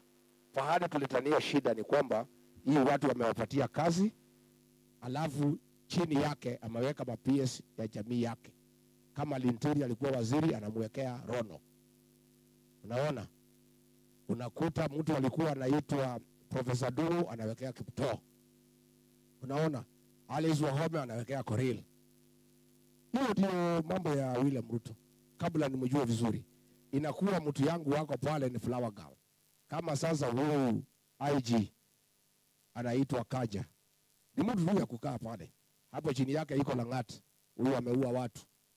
Na mimi nimeuliza rais, wewe ulipiga kelele ati Kinoti hakupeleka maneno vizuri, ati watu waliuawa akiwa DCI, ukafukuza Kinoti, na ni sawa na tukakubali. Mbona wewe rais mtu ya kwako anaitwa Lagat iko madai ya kwamba ameua mtu, mbona unamshikilia? Vile ulifanyia Kinoti na uliita press conference ukasema hii Kinoti nisema akwende.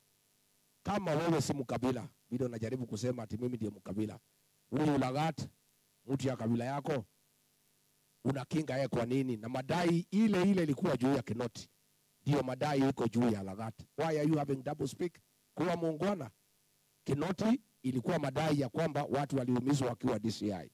Sasa mtu ya kwako anaitwa Lagat, kijana amekufa akiwa kwa cell na yeye ndiye mlalamishi. Na maneno yote inaelekea yeye, unamkinga, unasema ati step aside. Hiyo ni uongo. Hakuna provision anywhere katika sheria za Kenya ya stepping aside. Ange resign ama angekuwa suspended. Na hakuna huo ni sarakasi, huyo mtu atarudi tu kazi baada ya wiki mbili. Na wewe uliumiza Kinoti na ukasema akwende, huwezi kubali hiyo maneno. Kwa nini hatuwezi kuwa with the same standard? The way ulifanyia DCI Kinoti, ukasema akiwa pale kulikuwa maneno haitakikani. Huyo ni mtu ya kabila yako. Si hata yeye muondoe vile uliondoa bwana George Kinoti. Mheshimiwa Rigathi, uko na mpango siku moja kwenda kupopularize DCP Rift Valley?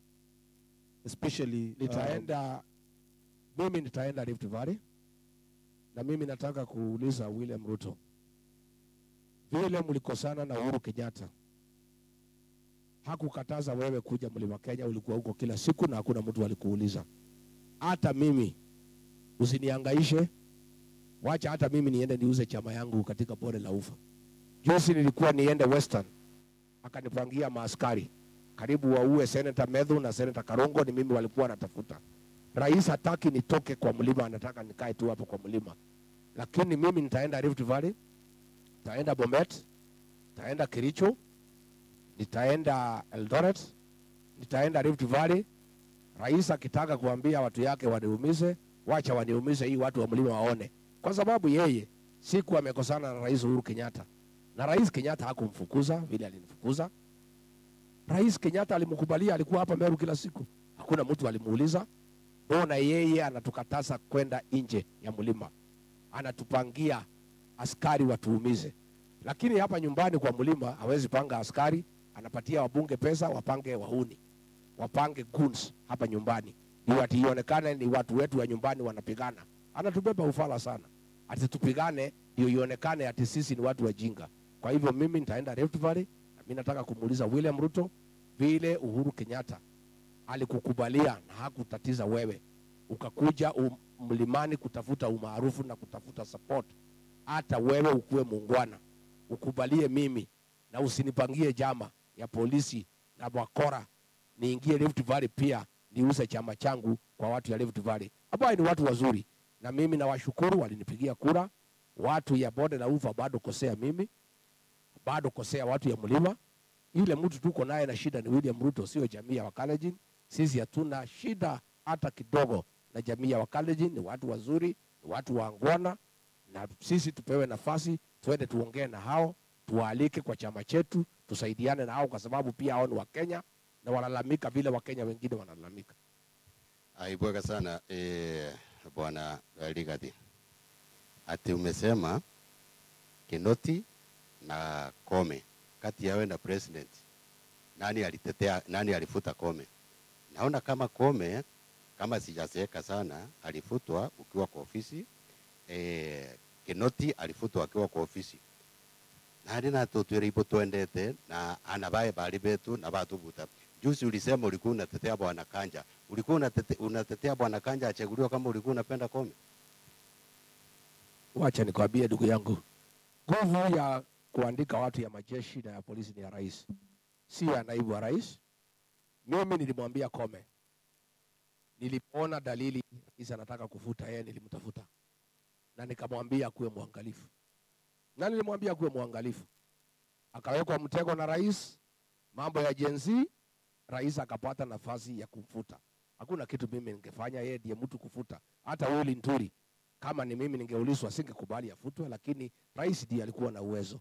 Mambo ya Kinoti, rais ndiye alikuwa na uwezo. Huyu Kaja nilimtetea kumwambia wewe kuwa careful. Na mimi namwambia Bwana Kaja vile naona maneno ikienda, wewe, mimi najua huyu Ruto ni siku tu atakuuza, atakuacha kwa mataa. Ningetaka akuwe mwangalifu na nichukue nafasi hii nikiwa hapa nyumbani niongee na maofisa yetu wote wa polisi, hasa wale wa kiwango ya chini. Mimi ni wahisi wafuate sheria. Tunapoongea leo, zaidi ya polisi 10 wako kotini kwa sababu wamefanya kazi kinyume na sheria na wameambiwa na wakubwa yao bila kuandikia hao pahali. Saa ile kimeumana, wamewaruka. Huyu William Ruto ni hatari kwa kuruka mtu. Mimi nataka niambie officers wetu wa polisi, tafadhali, iko sheria 4 ningetaka mfuate ukifanya kazi yenu. The Constitution of Kenya 2010, the Penal Code Cap 63, the Criminal Procedure Code Cap 75, the Evidence Act Cap 80. Ukifuata hizo vitabu 4 hutakuwa na shida. Ukiambiwa uende upiga mtu risasi, sasa wale officers wawili wamepiga kijana anaitwa Kariuki risasi, huyu Hoka, wamefikishwa mahakamani. Wale officers walipiga huyu Ojwang pale Central Police Station, wameambiwa na huyu DIG, wamefikishwa kwa bao. Wale ambaye waliumiza watu Marakwet wamefikishwa kwa bao. Wewe polisi, wewe uko na bibi, uko na watoto, mbona unakubali kufuata mambo ya wakubwa, ya kuvuja sheria, ya kufanya mambo ambaye inakeuka sheria ya Kenya? kikiumana, hao wakubwa wanakuruka wewe, unabaki kwa bao peke yako, bibi yako, watoto wako wanawachwa wakihangaika. Ningetaka kuuliza officers wetu na waomba kwa heshima, please, you have your own life. Don't follow unlawful orders. Don't listen to your bosses blindly. Apply the law. Wewe soma hiyo vitabu ine. Ukiona ile OSPD anakuambia ufanye ni kinyume na hiyo vitabu ine, namwambia bwana OSPD, niko hapa na Criminal Procedure Code inasema namna hii. Ile unaniambia ni kinyume, mimi siwezi. Kama unataka nifanye, niandikie kabarua kidogo. Hakuna mtu atakuandikia. That is what I would like to ask our police officers today from Meru. I have seen more than 10 officers now are before court for things they have done that are unlawful on the instructions of their bosses and William Ruto. Please, don't do wrong things. Don't obey unlawful orders. You have your own life. You have your own family. Na tafadhali pia ujipende. And again, follow the law. Because umefundishwa kufuata sheria ukifanya kazi yako kama police officer. Aiboga sana kidiri ya kenda nekeria mwenda saba indira tirimene na akuru bara betheira baiba gwikathiri aya county ya Meru batonge tu mukuru eta Charles Kamwibwa na ambira rira tugatirimana kwire kuri gitene rimwe betete obicine ya Professor Kithure Kindiki ai minister wa ukaria bwandene na Professor Kindiki betete kirono tubawamba bangombe. Professor abaletero obicine ku we deputy president wabera mantu ya wamba bangombe hata msiende kuuliza professors kwingine, hiyo mimi naenda kumaliza nadi ntiji na watigirire mbere witwa gitine kiri mantu ya wamba bangombe kiuria kira bora ya no ida ya ngombe nene ya nyambene na tigania idhirikari umba kwethire kidhi ya ngombe. Number 2, mkishindwa na serikali tukienda 2027 mkishindwa nyinyi mtakubali. The last one, wabunge wa Meru wale na wale wote wamechaguliwa na niko na heshima na wao, kama wataamua leo wametoka kwa serikali wasema nataka kuingia DCP, utawakubalia?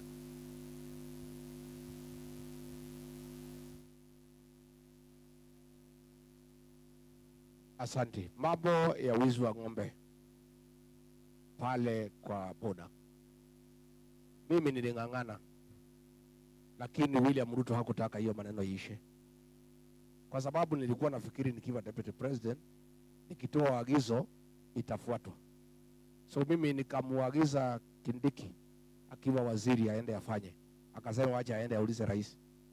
Rais anamwambia wachana na hiyo maneno. Lakini kwao pale Pokot, pale Marakwet, pale wapi, ikatumwa jeshi na matankas na silaha kalikali mpaka wizi ya ng'ombe ikamalizika. Lakini hapa kwetu Wameru wanaendelea kuuawa kama kuku. Na mimi ndio nasema hawa wabunge wetu, hakuna mtu naongea, wamenyamaza. Kwa Usaparano wamenyamaza, hawa mawaziri wamenyamaza. Na ndio hapo mimi tulikuwa tunakosalia na William Ruto, kwa sababu wakati hiyo mimi nilikuwa deputy president, Kindiki ni minister wa interior, Jafeth Kome ni IG, na watu wetu wanauawa na tuko kwa ofisi. Ndio baadaye mimi kufuatilia kabisa nikajua huyu William Ruto hataki hiyo vita ishe. Number 2, sisi hatuna shida, tukishindwa tutakubali, lakini tutashindwa na nani? Hatuwezi shindwa. Au Wakenya wote hakuna mtu nataka William Ruto. Hii uchaguzi imeisha. In fact it is too far, iko mbali. Bora sisi, na ningetaka nitoe hakikisho kwa Wameru. Mimi mwenyewe Rigathi Gachagua anaupigania urais. Kalonzo Musyoka anapigania urais. Fred Matiang'i anapigania urais. Eugene Wamalwa anapigania urais. Martha Karua anapigania urais. Na wale wengine wote wanataka kuja. Kila mtu apiganie urais, atafute umaarufu wake. Lakini tumekubaliana, huyu Kasongo, William Ruto, tutatoa one candidate. Kati ya sisi wote tutaketi chini tupige hesabu, tuone vile inaingiana. Lakini nataka nitoe uhakikisho ya kwamba muungano wetu tutatoa candidate mmoja wa kupigana na William Ruto. Kama haitakuwa mimi, nitaunga mkono yule ambaye tutakusikizana. hao pia wamekubali. Kama itakuwa ni Rigiji wataniunga mkono. Yangu tu ni kutoa uhakikisho ya kwamba tukiungana tutamtoa. Na mimi niseme hapa Mlimani, tukue careful, tusirudie ile maneno ilikuweko mwaka wa 1992. Moi alituchenga, tukatoa candidate wawili, Mwai Kibaki, Kenneth Matiba, Moi akapitia katikati.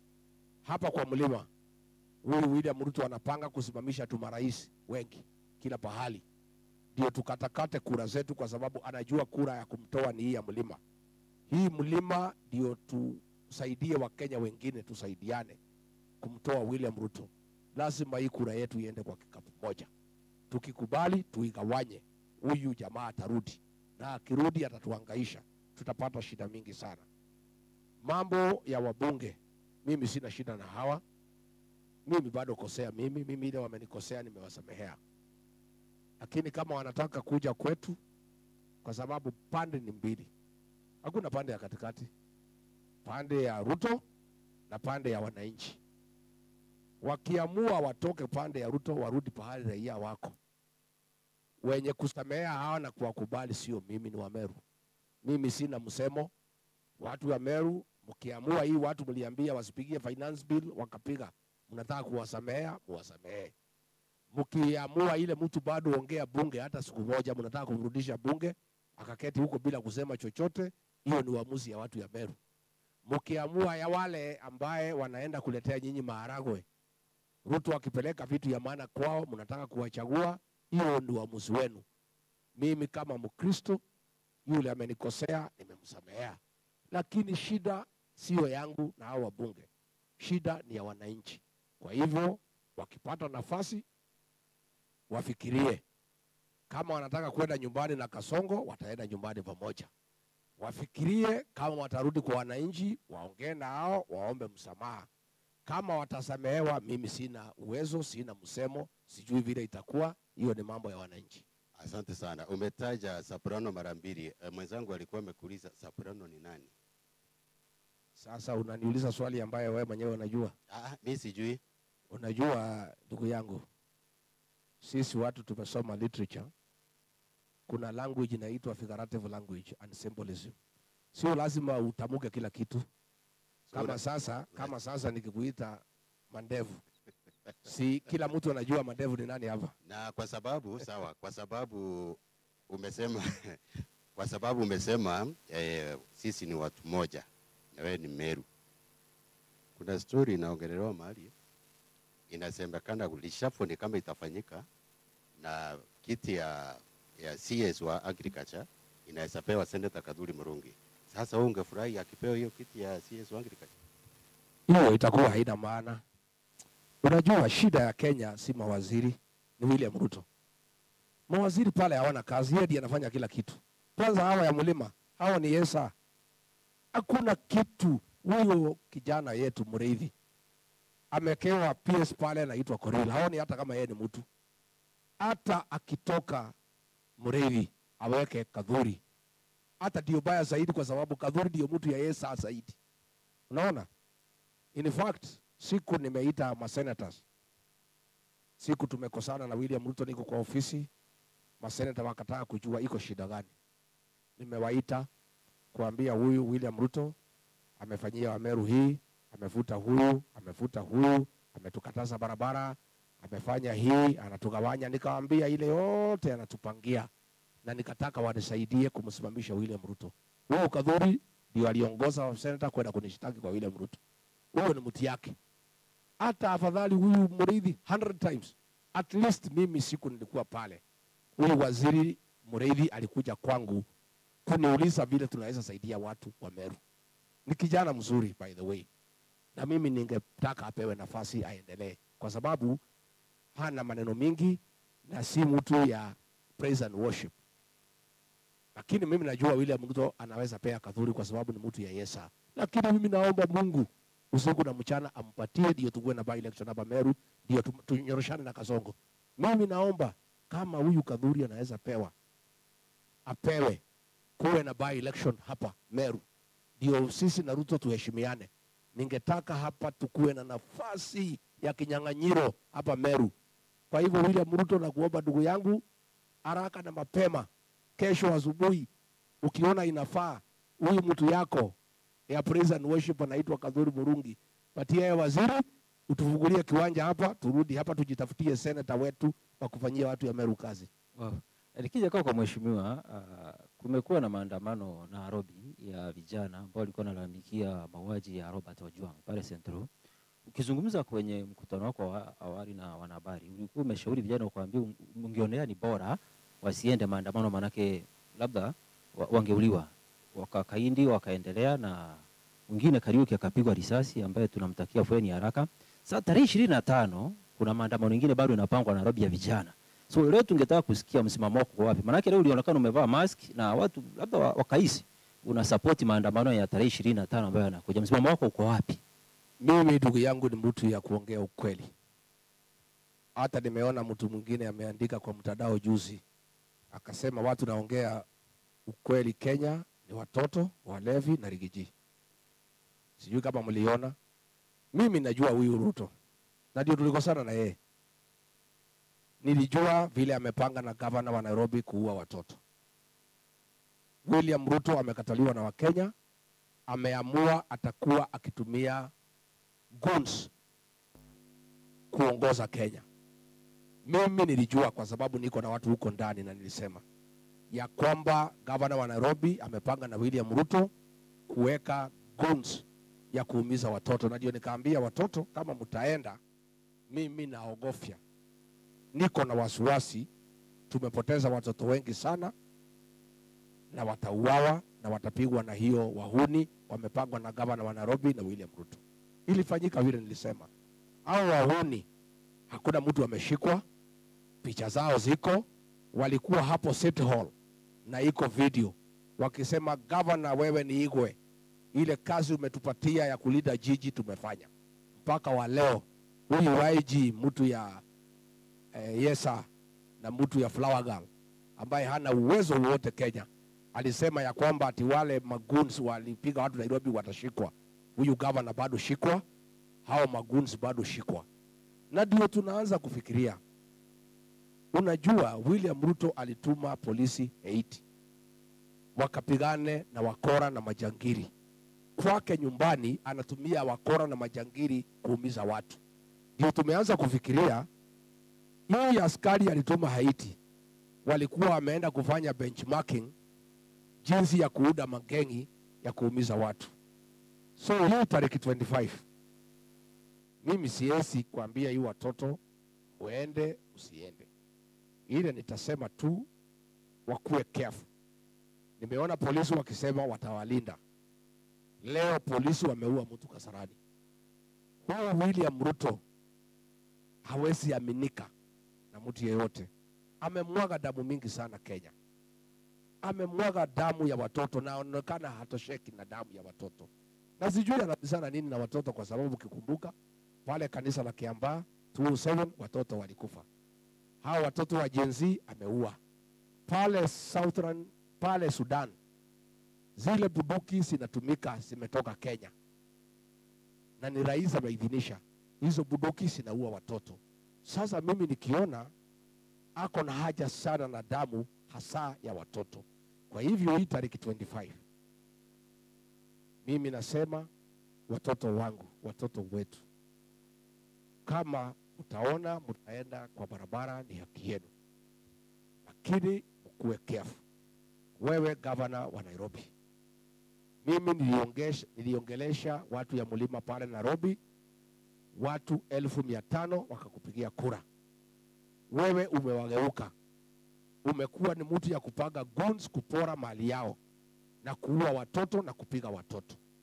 Na kuomba wewe gavana uache neno. Hata kama Ruto wanakutuma, ukumbuke ya kwamba hao wafanyabiashara ya Nairobi ndio walikupigia wewe kura ndio ukakuwa gavana wa Nairobi. Na inakuwa ni aibu kubwa sana. Mageng wanapiga watu wamesimamiwa na polisi. Na mimi niulize hao polisi wetu, nyinyi ni wazazi, nyinyi ni wa Kenya, mnasikiaje rohoni mwenu mkiescort wakora wamejihami na maslaha kupiga watoto, kuvuja maduka, kuimba mali ya kila mtu? Na mimi nikuulize ndugu yangu, hii ni serikali aina gani ambayo polisi wana escort guns kwenda kupiga watu, kwenda kuvujavuja maduka na kuiba mali ya watu? Kwa hivyo mimi tukingoja hii tarehe 25, I hope police you have learned your lesson. Mutakataa amri ya William Ruto ya kukubalia magengi hapo Nairobi yamepangwa na governor kuumiza watu na kuiba mali ya watu wa Kenya. I hope your conscience will be pricked to apply some sense, some patriotism to your country, and don't escort criminal gangs to beat people up, to kill people, to cause mayhem, to loot, and to destroy property. That is my plea to our police officers, not just in Nairobi, but the whole country. Nikija kwako Mheshimiwa Riginji, former governor wa Meru County Kawira Mwangaza on Thursday hapa alizungumza na vyombo vya habari jioni, na angetaka kusikia mwelekeo wako na msimamo wako kwa sasa juu wakati anangolewa kwenye kiti, wakati vita yake imeanza, wewe ndio ulikuwa deputy president, ukajaribu kusaidia labda ukashindwa. So angetaka kujua mpaka leo msimamo wako uko wapi? Kiti ilienda, kuna gavana mpya Meru County, msimamo wako yupi hasa? Mimi hiyo maneno iko kotini. Ukweli ni kwamba mimi nilijaribu kuokoa Meru. Vita kati ya governor na MPs na MCA imeleta hasara kubwa sana kwa maendeleo ya Meru kwa hiyo mwaka tu. Na ndio mimi karibu mara 3 nilijaribu kuwaweka pamoja nikiwa mtoto wa nyumbani, nikijua ya kwamba hiyo vita ya governor na MCAs na MPs haina faida yoyote katika Meru. Nikakuja kujua ya kwamba William Ruto ndio hakutaka kuwe na amani katika Meru. Ndio alikuwa anaita MCAs na MP anamwambia wapige governor. Anaita governor anamwambia atamsaidia. Anawapiganisha. So na mimi hata alikuwa anawapiganisha. Ni William Ruto alipiganisha hawa. Na tumeenda hasara kubwa sana kama watu wa Meru. Na mimi nataka kuambia my sister Kawira Mwangaza, mimi nakupenda na kuheshimu. Wewe ukidanganywa ati William Ruto atakusaidia kwa hii kesi iko kotini, you are wasting your time. Mwenye kupiga wewe ni William Ruto, na hakuna usaidizi utapata kwa William Ruto. Wewe uombe Mwenyezi Mungu, ufuate kesi yako kotini bila kurudi kufikiria nyuma ati William Ruto na mtu ya Soprano watakusaidia. Hakuna usaidizi utapata kutoka hapo. Hawa wabunge walikuwa na shida kwa William Ruto wakimsindikisha tusaidie kutoa Kawira. Kawira na yeye anakimbia kwa Ruto, nisaidie. Ruto anamwambia nitakusaidia. Akitoka anaita wabunge anasema sukuma mama. Hiyo ndio kazi ya William Ruto. Na mimi kazi nilijaribu kuleta amani katika Meru. Ndio alitatiza. Nilikuwa the first time I succeeded. Nikawaunganisha wakakubali kufanya kazi pamoja. William Ruto akaita Kadhuri na wabunge akasema endeleeni kusukuma mama. Kutoka hapo anaita mama anasema hii wabunge wanakusukuma mama, niko na wewe, ngangana wewe kama mama. Na manake ilikuwa kwa sababu hakuna kazi alipanga kufanya Meru, aweke ugomvi na shida Meru ndio kazi ikose kufanyika na aone pahali ya kupotea. Na ukweli ni kwamba mimi nilikuwa na aibu sana. Mkutano yote ya William Ruto na viongozi wa Meru ilikuwa ni ya kuongea mambo ya Kawira. Hakuna barabara. Wabunge walikuwa wakifika wameongozwa na senator, wameongozwa na wabunge wakifika, rais tusaidie kufukuza Kawira. Meru mnataka namna gani? Tusaidie kufukuza Kawira. Sasa hiyo ni mambo gani? Hakuna mambo ya barabara, hakuna mambo ya maji, hakuna mambo ya stima, hakuna mambo ya masomo. Na hiyo vita tokea Meru ya William Ruto kupiganisha Kawira na wabunge na MCAs ilikuwa ni kwa sababu hakuwa na mpango yoyote ya kufanya kazi yoyote katika Meru, na alikuwa atumie hii kama excuse ya kwamba kazi imekosa kufanyika Meru kwa sababu iko vita kati ya governor na kati ya MPs. Sasa mimi nataka kuuliza William Ruto, kama vita ya Kawira na wabunge na MCA ndio ilifanya ukose kufanya kazi Meru, Kawira sasa ametoka, jenga barabara, unganisha stima, tengeneza maji, tufanyie kazi ambayo inaonekana. Wewe ulisema Rigathi Gachagua ndio anazuia wewe kufanya kazi Meru. ukaambia hii wajumbe nisaidie kufukuza Rigiji ndio maendeleo ya Meru ifanyike. Tangu nitoke sasa ni mwezi 9. Hakuna barabara umejenga, hakuna maji umelete, hakuna stima umeunganisha, hakuna kazi yoyote umefanya. Vile wewe William Ruto ulisema ya kwamba Meru hakuna kazi inafanyika kwa sababu iko vita. Kawira ako nyumbani, Rigiji yako nyumbani. Si ufanye kazi tuone. Wow. Mheshimiwa, nikimalizia niko na swali moja hapa kutoka kwa moja wa Kenya ambao wanatutazama kwenye Mwenda Saba TV, anaitwa Alex Muri. Muri anauliza Mheshimiwa Rigiji aliendi ataunda wataalamu wasome finance bill alafu wakuja tupe mwelekeo. Je, umepitia finance bill? Ni kwa mujibu wa Alex Muri kwenye Mwenda Saba TV. Hiyo finance bill tumepitia na si nzuri. Kwanza kulikuwa na jambo moja, ati KRA ipewe ruhusa ya kuingia ndani ya M-Pesa na kuingia benki ya kila mtu atione vile anafanya. Sasa mimi nauliza wewe William Ruto, tayari payslip umemalizana naye, umetoa kila kitu, ile kidogo ya M-Pesa inatumiwa mama nyumbani. Mtu akichukua pesa atumie mamake mzazi, atunataka kulipisha ushuru hapo. Hiyo pesa inatumwa kwa M-Pesa. Those are intermediaries. Hiyo pesa tayari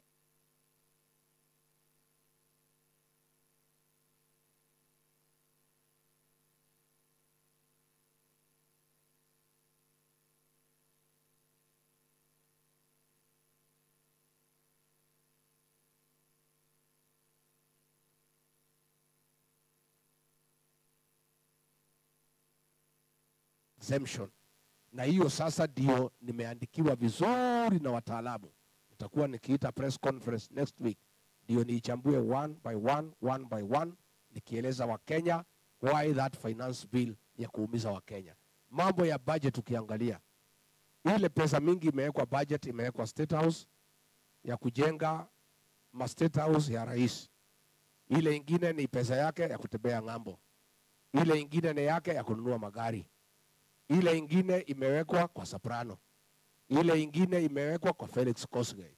Pesa ya barabara hakuna. Pesa ya maji hakuna. Hapa Meru aliahidi damu 9. Mpaka wa leo nionyeshe moja imejengwa. Hapa kazi yote Meru kwa hii budget hakuna kitu ameweka. Ile naweka 20 million, 30 million. Sasa 20 million ya kujenga only 1 kilometer. Kwa hivyo hakuna kazi ambayo itaendelea. Pesa yote imewekwa pale kwa security organs. National Intelligence Service wamewekewa karibu 10 billion. Hiyo ni pesa ya kuibiwa. Ndio hii pesa unaona ikizungushwa kwa maharambi. Because nikuulize wewe Martin, mshahara ya deputy president ikitolewa kodi ni 1 million shillings. Huyu jamaa amekuwa kazini mwezi 8. So the maximum he could have earned tangu aingie kazi ni shilingi milioni 8. To assume hajakula kitu chochote, hajanunua nguo, hajafanyia chochote. Hii milioni 8 ndio anatoa kila siku kwa mikutano. Tangu aanze kusunguka, tumehesabu ametoa shilingi milioni 800. Hii pesa hapana iko kwa budget. Hii pesa ametoa wapi? Hii ni pesa ya wizi. Sasa nyinyi mnaletewa pesa ya wizi na mnapiga makofi. Hii pesa ndio ilitakikana inunue dawa kupeleka hospitali. Hii pesa ndio natakiwa ilipe watoto wetu capitation. Saa hii tunaongea mashule haina pesa. Kwa sababu pesa yote Ruto amechukua, amefisha kwa National Intelligence Service, imetolewa cash every Monday, imepatiwa Soprano kwenda honga watu ya Mlima warudishe Ruto 2027. That is why we are saying ndio hii Kenya irudi laini, huyu jamani one term na watu yake na vibaraka wake waende nyumbani, tutafute viongozi wengine ambaye watafanyia Wakenya kazi. Yes, Mheshimiwa Rigathi, tumesikia ukisema ungetaka Kaduri apewe waziri, Meru kukuwe na by election.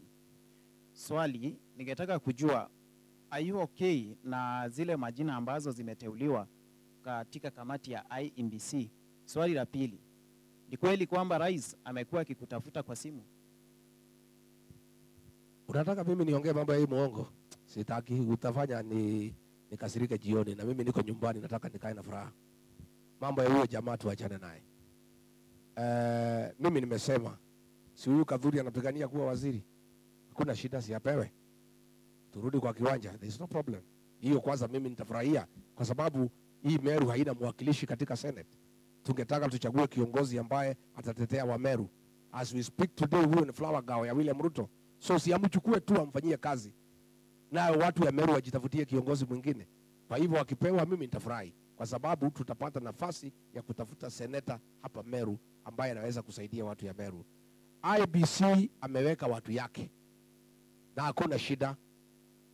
Hata William Ruto akiweka Sudi akuwe chairman wa IBC, ama aweke Faruku Kibet, ama hata huyu Kadhuri Murungi amweke akuwe chairman wa IBC, wale wa Kenya ambaye hawataki William Ruto ni over 85%. Hakuna pahali atapitia. Na tena nimwambie watu ya Meru, msiogope ati mambo uchaguzi naweza ibiwa.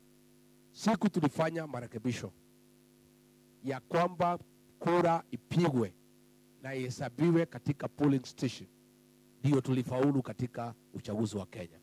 Kwa sababu pale Bomas hata hiyo kikao haistahili. There is no provision for the National Tallying Center. The polling station results are final na inafanyiwa tallying pale kwa constituency. So constituency wakimaliza, Gen Z watatuma Nairobi kwa simu zetu tupige hesabu, tujue rais ni nani. Na ndio niliwaambia wasijaribu kuiba uchaguzi, wasifikirie wanaweza iba, kwa sababu Wakenya wataleta shida. Wakenya watakataa. Lakini hata akiweka nani katika IBC, hata mwenyewe akitaka kuwa chairman and candidate wa IBC, tutamshinda, kwa sababu Wakenya wamekasirika, wameamua atakuwa one term, na hiyo ni kitu ambayo hawezi badilika. Mheshimiwa Rigathi, kwa kifupi Nturi, nimeona kina wakili Milton Mugambi Manyara wako pale. Wameru watakuamini vipi na kura zao milioni 1 wakupigie mchukue serikali, na wanaokopa tena muende mwageuke huko mbele? Swali la mwisho. Mheshimiwa Rigathi, umesema kwamba Kawira Mwangaza alifukuzwa afisini kinyume cha sheria, na pia umesema kwamba ni rais alichangia kufukuzwa kwake. Je, unaunga mkono gavana aliye mamlakani kwa sasa? Asante.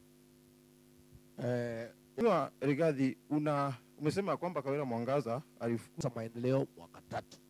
Ile tu ningeomba maendeleo mwaka 3. Ile tu ningeomba wewe gavana, umepewa nafasi, jaribu ile unaweza kwa hii muda umebaki. How MPs, those ones we have given up on them. Hakuna kitu wanaweza fanyia wa Meru. This is game show. There is nothing they can do kwa watu ya Meru. So wewe gavana umepewa nafasi, ile wewe ndio huko, see what you can do for the people of Meru. Imebaki mwaka 2, ujaribu ile unaweza, kwa sababu tumeenda hasara kubwa kwa sababu ya hii vita ya kupiganisha governor na MCAs na MP ba William Ruto katika kaunti ya Meru. Asante sana Mheshimiwa Rigathi Gachagua, na muda wetu umekwisha, lakini tukimalizia tu nikitaka kuarifu kwamba Jumapili iliyopita katika mpango wa Gichungi siasa tulikuwa na waziri Eric Mureithi Mugaa, na alisema kwamba yeye na PS wake wanafanya kazi vizuri. Haoni ni kama anadhulumiwa na PS ama PS kuchukua mamlaka yake. Namba 2, tukimalizia kwa ufupi tu, ningetaka pia unajua rais siku moja akiwa Western, I think wiki jana ama wiki ile nyingine, alisema kwamba he will not hand over power to you guys, kwa sababu nyinyi number 1 hamna mpango na hamna sera. Alafu tukimalizia. Asante. Huyu CS alisema hana shida na PS. Hakuna kitu kingine akisema. Hawa watu wanaogopa William Ruto kama nyoka. Akienda aseme ile maneno anapitia, atafukuzwa. Sasa yeye kwa roho ndani anaumia. Ni mimi peke yake nilikuwa ningeongea. Watu wengine wote wanaogopa William Ruto. Anatoa makucha, anapiga kelele, watu wanamuogopa. Huyu CS anaongea kwa sababu anachunga kazi yake, ni kijana mdogo, ako na watoto, anahitaji mshahara. Lakini ukweli ni kwamba yeye ako pale na Flower Girl. Kuna kazi anafanya, kazi inafanywa na PS. Who do you think is working in this government? Kwa sababu hakuna kazi yote inafanywa na William Ruto. Hakuna kazi, hakuna, is a one man show. Na ndio mimi tulipitana na yeye kwa sababu mimi nilikuwa ni mtu nimechaguliwa. Na ndio akanifukuza atafute mtu ya kazi, mfanyikazi ambaye hawezi uliza swali ni Yesa. Yeye anataka afanye kila kitu anafanya procurement, anafanya accounts, yeye ndiye anaamua nani atalipwa pesa ngapi, kwa nini, kandarasi yote ndiye anaveana, kila kitu William Ruto anafanya. Na ndio hata akibadilisha hiyo Muriithi aweke Kadhuri, nothing will change because he is the problem. Hii mawaziri amebadilisha mara ngapi? Mimi nikuulize, amebadilisha mawaziri mara ngapi? Kadhaa. 4 times. Nothing has changed. And nothing will change because he is a problem. So let us deal with the problem. Problem is not ministers. Problem is not PSs. Problem is William Ruto. Na mimi nilijua hiyo. So let us address the root cause of the problem. Tumtoe huyu kwa sababu ndio shida. Unajua unasema kwamba aliweka mtu ambaye alikureplace ambaye ni Profesa Kindiki, na unajua kwamba aliwekwa pale kikatiba, uliondolewa kikatiba na Kindiki yako pale kikatiba kwa sababu there is this provision in the constitution. Wewe ndugu yangu, iko kesi kotini. Uwe sema ni kikatiba kwa sababu hujui. Si tumeenda kotini kusema ni kinyume na katiba ya Kenya. Kwamba impeachment iko kwa constitution. No. Tumesema let's not discuss that matter is in court. Whether it was constitutional or not, a decision will be made. What I know is that the framers of the constitution walitaka rais apigiwe kura, naibu wa rais apigiwe kura, ndio akuwe akimuuliza swali. Ndio akizidi anamwambia go slow. Mfanyikazi amechukua kutoka pale, hawezi muuliza swali. Huyo ni mtu, ni mfanyikazi yake, hawezi muuliza swali. That is why the framers of the constitution were clear that a president and a deputy should be elected so that the deputy can check the president. Lakini wakaweka kipengele cha impeachment. Well, hiyo sasa ni vile imekuwa, lakini wacha tuendelee kotini. Yeye anasema he will not hand over. Kwanza ameongea vizuri sana. Alikuwa anasema hawezi shindwa. Sasa tumetoka hapo tuko kwa handover. Amekubali kushindwa is possible. We are making progress. Na hapo rais tunakutolea kofia. Umekubali ya kwamba unaweza toka. At least we are making progress. Number 2. Rais nikwambie katiba ya Kenya haina any provision anywhere ya handing over. Ile kitu iko kwa katiba ni assumption of office. Wewe tukikushinda ukuja Kasarani upeane kisu. Usipokuja sherehe itaendelea. Hiyo ndio katiba ya Kenya. Hakuna pahali unahitajika ati lazima ukuje ati upeane. Hiyo ni hali yako, unaweza kuja ama ukose. Hata ukikosa kuja tutafurahi, tutaki kuona wewe. Ndio tunaweza chukua uongozi ukiwa nyumbani. Tena nikuambie rais, wale walikuwa hawataki wewe, walikuwa wanasema hawatapeana uongozi kwa mwizi. Mwizi alichaguliwa na akapewa. Kwa hivyo hata yule anasema hana plan, hiyo ni maoni yako. Akichaguliwa ataendelea tu, na atachaguliwa na ataendelea. Wewe utawadharau watu au unadharau hawa? Unadharau hawa kina Rigiji, hawa kina Kalonzo unadharau, hawa kina Matiang'i unadharau. Utashangaa ukiwaona pale na Biblia. Kama utakuja utashuhudia. Ukiona utaki kuja unaweza angalia TV. Kama utaki kuona TV unaweza funga macho. Hata ukifungua macho utakuta rais ameapishwa. Kwa hivyo hakuna wasiwasi, hakuna pahali rais anahitajika kwa mambo ya kupeana uongozi. Mheshimiwa, tafadhali.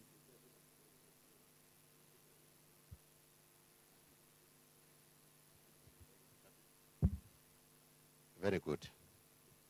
Unajua hatujui tutakutana lini siku nyingine. Kwa hivyo tusiwe na haraka, umesema huko kwenu.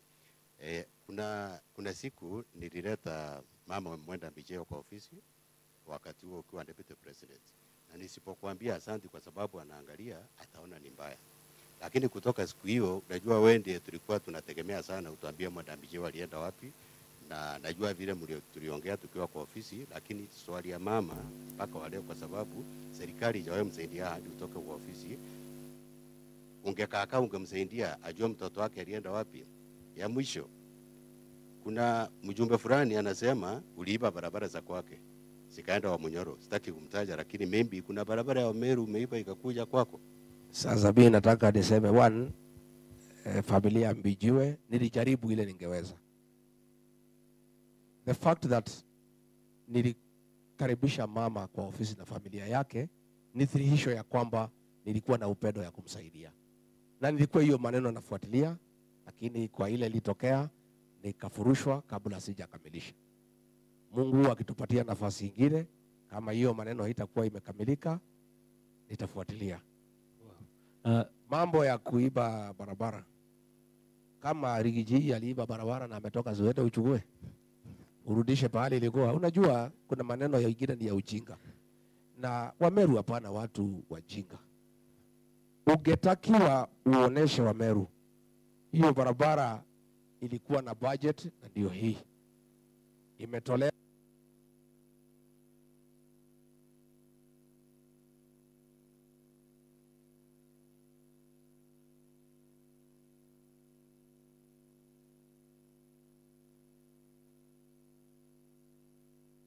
Wenda pesa sana, wameweka pesa mbele ya jamii yao na ya ukweli, na hizi pesa wanachukua kwa William Ruto ni ile iko na damu ya Gen Z, na hii pesa itakuja kuwakula.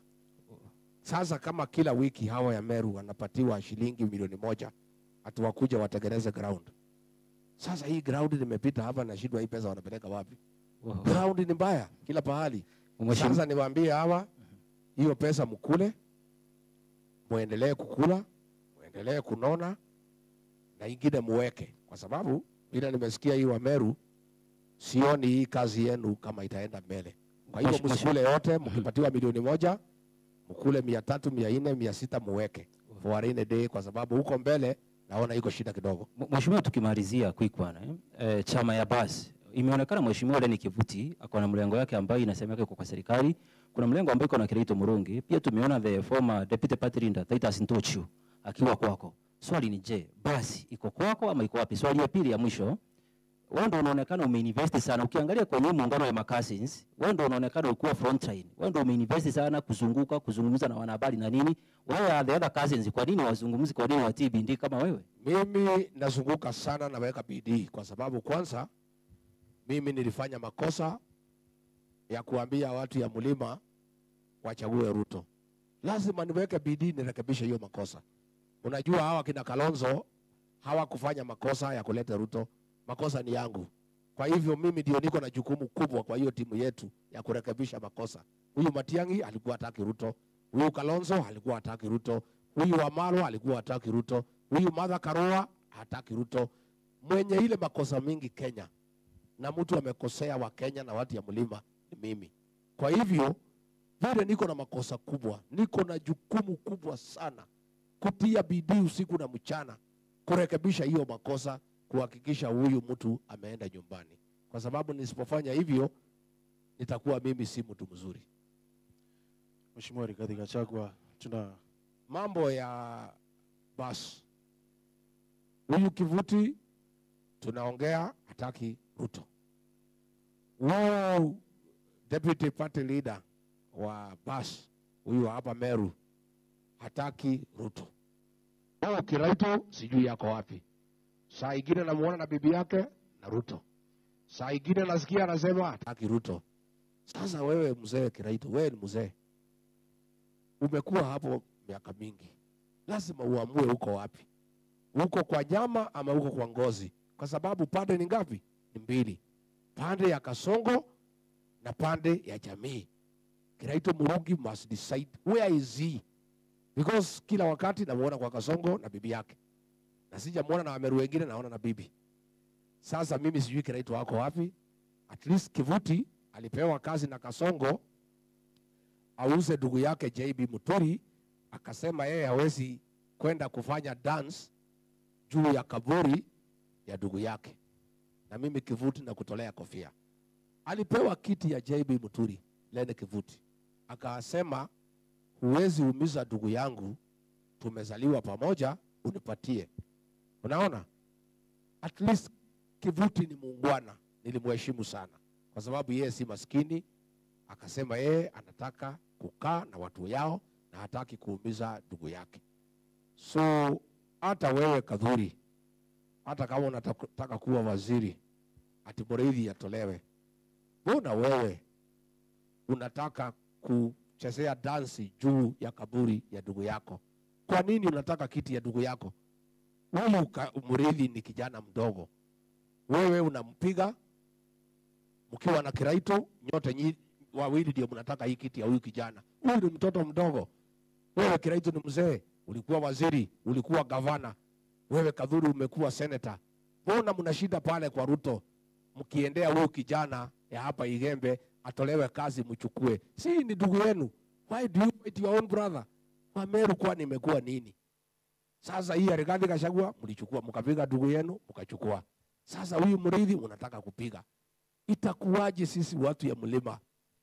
Ruto wanatutumia kumalizana. Ati sasa alitoa Linturi mtoto ya nyumbani akachukua Muriithi. Sasa ati atoe Muriithi aweke Kiraito ama Kadhuri. Sisi wa Meru tunachezewa. Huyu Ruto ametubeba ufala. Kama wewe Ruto wewe unataka kupeana kiti kwa event. Tangu zamani hapa tumekuwa na mawaziri wawili. Wacha Muriithi kutoka Igembe aketi hapo. Wewe uende uchukue kiti moja huko kwenu Rift Valley. Ama yule ulipatia watu ya Raila. Hawakupigia wewe kura. Ufukuze moja, upatie Kiraito ama upatie Kadhuri na huyu Muriithi akae. Lakini si utuchezee sisi. Unatoa huyu, unaweka huyu. Alafu unatudanganya wa Meru unatusaidia. Ati unatuheshimu. Kama unatuheshimu wewe William Ruto, kwenda toa kiti moja Rift Valley. Kwenda toa kwa Raila. Hao watu hawakupigia wewe kura, nyang'anya moja. Lete hapa imenti hao watu walikupigia kura. Lakini don't bring musical chairs hapa Meru. Unatoa huyu, unaweka huyu, unatoa huyu. Unataka sasa kupiganisha Waigembe na Waimenti. Tunakujua. Na hiyo ni mpango ya William Ruto. Hata huyu Munya, Peter Munya, alikuwa anamtafuta ampatie kiti ya Linturi. Munya akakataa. Apiganishe Watigania na Waigembe. Na hiyo ndio kazi ya William Ruto. Saa hii ndio kitu anapanga. Ati anyang'anye Muigembe kiti apatie Muimenti. Ndio watu ya Imenti na watu ya Igembe wakosane. Na hiyo ndio mpango yake ya kupiganisha sisi, kupiganisha jamii. Na hiyo kitu hatuwezi kubali. Tafadhali. Naam, Mheshimiwa Rigathi Gachagua, tunashukuru sana. Umepata nafasi ya kuongea na Kawira Mwangaza kuhusu kujoin upinzani wenu? Mimi tangu Kawira apate matatizo, hapo mbeleni nilikuwa naongea na yeye nikiwa kwa ofisi. Sana. At least nampatia a shoulder to cry on. Tangu mimi sasa nilipata matatizo, mimi ndio nalia zaidi hata kuliko yeye. Sasa unless nimtafute tulie sote pamoja, mimi nikaamua kuliko kulia, wacha nijitokeze ningangane na huyu jamaa ameubiza sisi. Mimi naambia my sister, don't walk alone. You go nowhere. Buffaloes don't move together in a herd because they love one another. They move together because of the danger of walking alone. Niliona juzi Soprano ametumana mikutano ya Kawira anapigwa kama swara. Hiyo ni makosa. Huyo ni mama. Hata wewe Soprano, kama unataka kupigana na mtu, tafuta mwanaume size yako, hata kama ni mrefu kidogo kuliko wewe, kuliko kupigana na huyu Kawira. Huyu ni mama. This is a lady. Unapiga yeye kama swara mikutano. Mambo ambaye niambie Kawira Mwangaza, my sister, please don't walk alone. I know you are hurting, you are in tears. You have brothers and sisters you can work with. If you walk alone, you will not get far. Wacha tutafutane, Peter Munya, ndugu yetu, Mithika Linturi, Kawira Mwangaza, mimi niko hapo. Let us work together for the sake of our people. Because Kawira cannot be my enemy. Kawira cannot be the enemy of Linturi or Munya. Sisi watu ya Meru na watu ya Mlima tunajua adui yetu. Let us not use energy fighting each other. Wacha sisi zote tuungane. Energy yetu yote tuelekeze kwa adui ya Mumeru na ya Mlima Kenya, na kila mtu anajua adui yetu ni nani. That is all I can say, but the decision is hers. Wewe ni mama wetu, tunamheshimu, ataamua vile anataka, lakini hiyo maneno ya kumuumiza na vile alihangaishwa hapa, mimi nilihuzunika sana. We don't fight women in our community. Na wewe Soprano, hapana sikiza Kasongo. Kama kwao wanapiga wamama hapa kwa Mlima, we don't fight women. Our work is to love our women and to protect them and to take care of them. muachane na Kawira, amefukuzwa, allow her space, apange mambo yake, ile Mungu atamwezesha, ile itatokea itakuwa vile itakuwa. Tunashukuru sana Mheshimiwa Rigathi Gachagua kwa hii nafasi na kuongea na Wameru. Tunashukuru sana. Asante. Mutegeri wa Weru TV na kameme chionde chiemero irasi kire mubango yo tukubarua retu bichokire nkadho no tubakwethwa bwena batwe kire tukubarua tukari na Mheshimiwa Rigathi Gachagua niwe mutongeri wa kiama kia DCP. Kwa niaba ya wote hapa tunasema shukran na asante sana. Good night. Eje ni Weru TV.